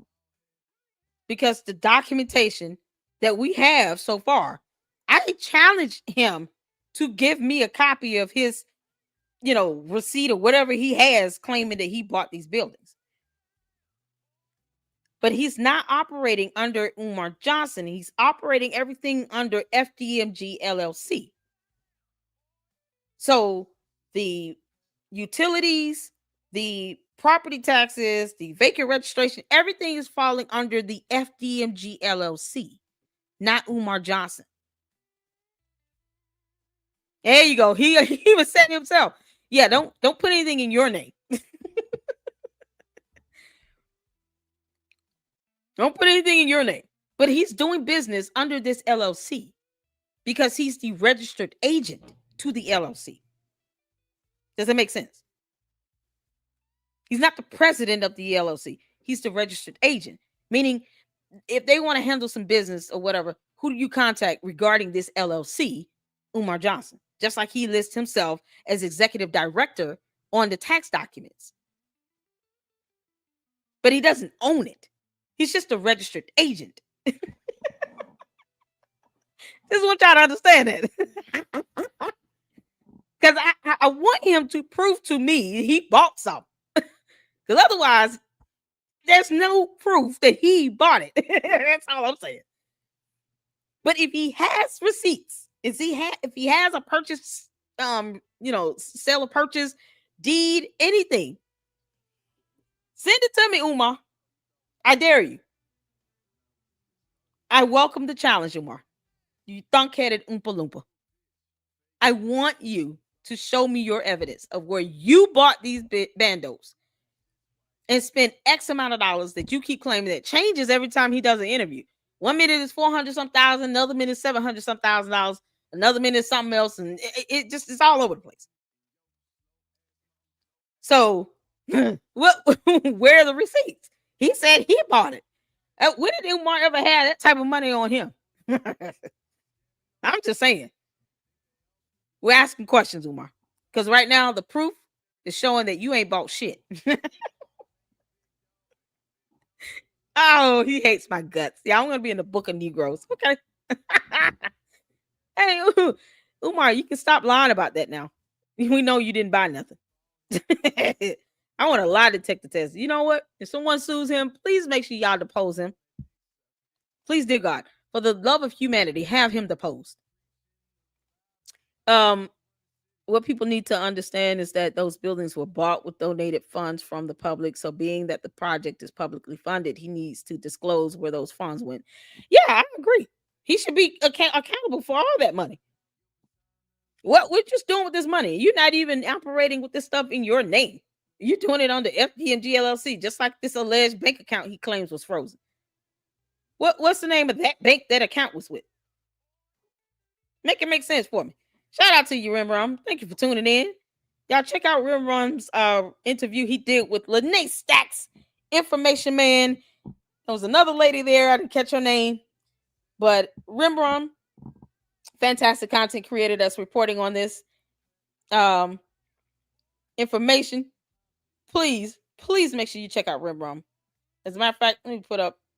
Yeah, we haven't even finished up this interview. But yeah, that's going to be pretty much it. He says the same thing over and over and over and over. And then we have another interview we're going to check out tomorrow where he did with Honey Drip Network that I find to be absolutely hilarious because all this Honey Drip guy talks about is money and investments, and Umar still has no job. It's like you walked away from that and you didn't have a job. But this Honey Drip Network, this Aristotle, this dude, he talks about how he gets money from all these investments and stocks and blah, blah, blah. And yet Umar still doesn't have a job. You can't make this stuff up. Do I have a Manny, are you here? Can you drop the YouTube channel for Rimram in the chat? Manny, if you're still here, please. Thank you. I just want to thank you all for tuning in. We're going on 3 hours. And I just wanted to show you all this information. Hey, Information Man. I'm sorry. I didn't see you come in. Ah. Yeah, okay. Can we get Information Man YouTube channel link as well as Rimram YouTube channel links? Who else is content creator up in here? I want to make sure I don't skip anybody. Content creators, you do great content, you do great work. You want to make sure you get the love you're deserving of and the support. You guys go over there and check out Information Man Show and Rimram. I appreciate you all. Good interview, little lag, but it was dope. Awesome. Who was the other young lady that was on the in the interview with Rimram? Who else? You had another young lady that was on your interview with Lene Stacks. Who was the other young lady? Thank you, Manny. There's Rimram's YouTube channel. You guys go check it out. Make sure you guys give him some support. I'll pull up the deeds for the last time, just so you guys can see. Well, not for the last time, but you guys get what I'm saying. I'll pull up the deed so y'all can see what's on the deed, because I can't make this stuff up. It's just too fantastical. Let's see here, because I got a copy of it. Deed. Here we go. Shout out to Lennon Honor for sending me a copy of this as well. He's awesome. Appreciate you, Lennon Honor. So you all can see what I'm talking about with this deed. While we get, her name is Trip C's. Oh, okay, cool. Shout out to Trip C. Yeah, I enjoyed the interview. And if we can get Information Man Show's YouTube channel link in the chat, that would be fantastic. Thank you so much. Shout out to my mods. Shout out to you, Manny. I appreciate you. Your brother Malik, they always come in and they look out for me. So you all see this deed here? I want y'all to see this. Umar, you can challenge me all day, you Oompa Loompa, but your name is not here. Your name is not here.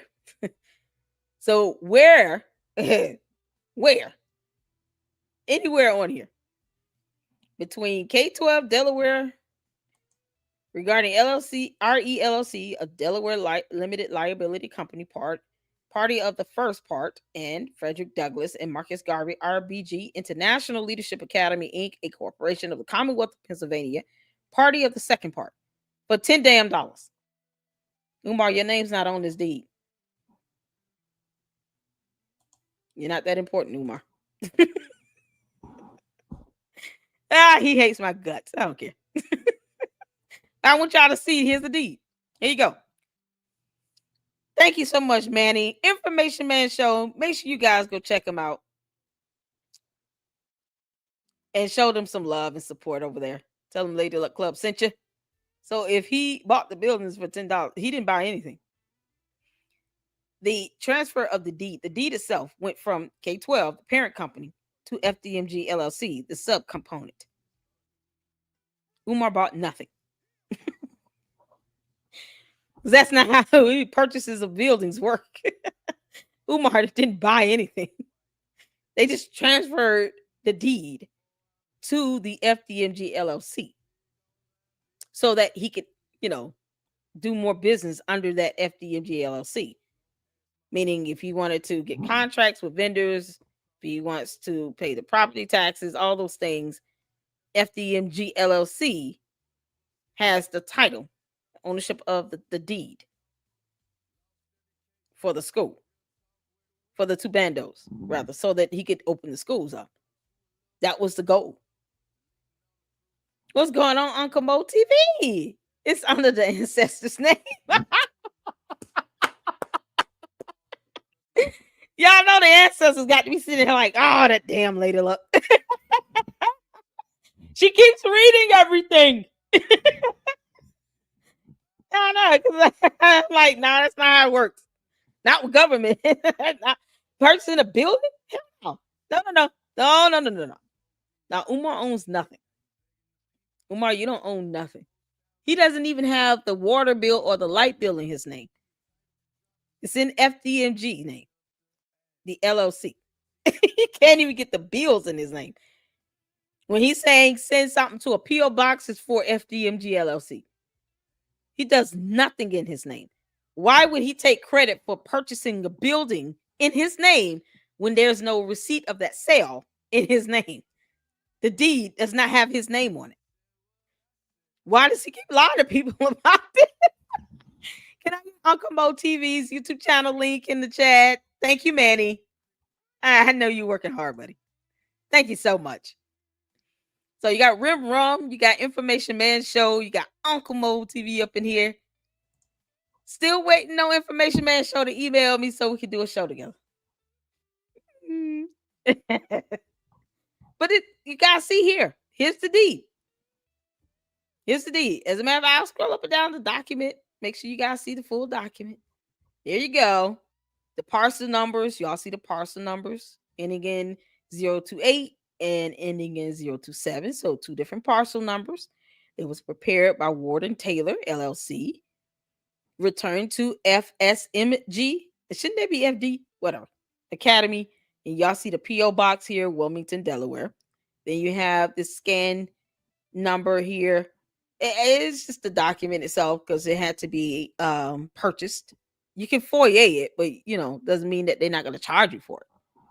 So y'all see here, this deed made this 6th day of February in the year 2019, K-12 Delaware RELLC, a Delaware limited liability company, party of the first part, and Frederick Douglass, Marcus Garvey, RBG, which is red, black, and green, International Leadership Academy, Inc., a corporation of the Commonwealth of Pennsylvania, party of the second part, witnesseth that the said party of the first part, for and in consideration of the sum of $10, $0, and other good and valuable consideration, lawful money of the United States of America, the receipt whereof is hereby acknowledged, hereby grant and convey unto the said party of the second part its successors and assigns in fee simple.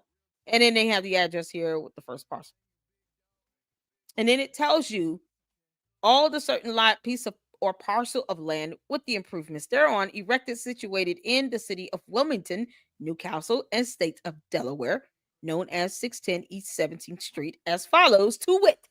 And then it goes to describe the lot and where it's actually located based on this description. A lot to read there. And then they do the same thing for 611 East 17th Street with that parcel number in again 027. And then it goes to describe it. All that certain lot. So it could have been purchased as a lot or bandos. Whether buildings are sitting on the lot or not is irrelevant. Does that make sense? It's the land here. It's the parcel number that connects to the lot or the land. That's how they're keeping track of this. And then it says here, beginning at the point of intersection, it gives you the description of the 611 East 17th Street lot. And these are all the descriptions that will be used to correspond to what should be a map to give you an idea visually of where this lot or land is situated. So, let's see, is there a map? Should be a map. Well, you can look up the map on the website. On the parcel website, there's a map you can go to see it, and it's outlined, and it has the parcel numbers, and then it gives 610, 611. And I pulled up that map a couple times. So this information is what can be verified with the map.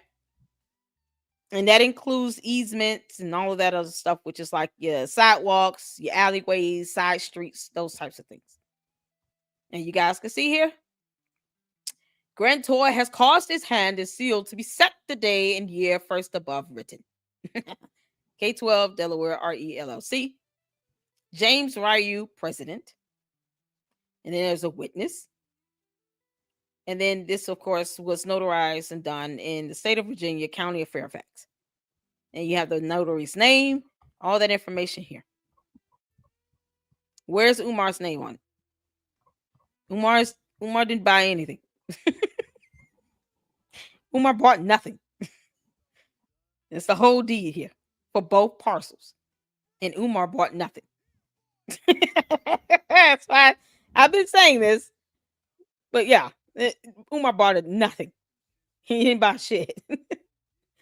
So Umar, if you want to challenge me on it, I don't operate on conspiracy theories or you speaking loudly and in cadences that sounds like a preacher or pastor. You're going to have to show documentation and evidence. That's how we operate here in the Lady Luck Club. And this is how it's done. So, thank you all for tuning in. Did you have fun? I did. It's always fun to be able to present facts and evidence and documentation and stuff to prove Umar wrong. Yeah, Umar, you can kick rocks. Thank you so much for watching. Y'all, we got a live coming up for Candace Owens, and that is going to just be reacting to her live stream she did on Thursday, and tomorrow we'll do the one she did for yesterday. Oh, God. And if you guys can, make sure you check out all the videos and content that I released on yesterday. That's posted up under the Umar Johnson playlist, if you can. There are a lot of great videos there, just kind of breaking down some of those longer live streams like this one. I'm going to break this down so that you guys can get this stuff in parts. Because some people have ADHD and they're like 3 hours and 28 minutes. Yeah, it's a long time. But, from the very beginning of this, I try my best to keep the factual information flowing. We all know he talks mad shit in these interviews and he says a bunch of nothing. But the worst part is that he still didn't say anything about his mother. So you guys, please make sure the beginning part of the video, get those photos and report them, use them in your complaints to the Philadelphia Social Services and let them know we're concerned. He's not saying anything. And what's going on with his mother? Is she still alive? And we're concerned. We need sign of life. All right. Either way, I will see you all tomorrow where we will go over that Honey Drip Do Network interview. And in the meantime, you guys take care of yourselves, and I will see you in the next one. Thank you for the supers, for the support. Hit the like button on the way out. And until then, Lady Luck Club out. Deuces.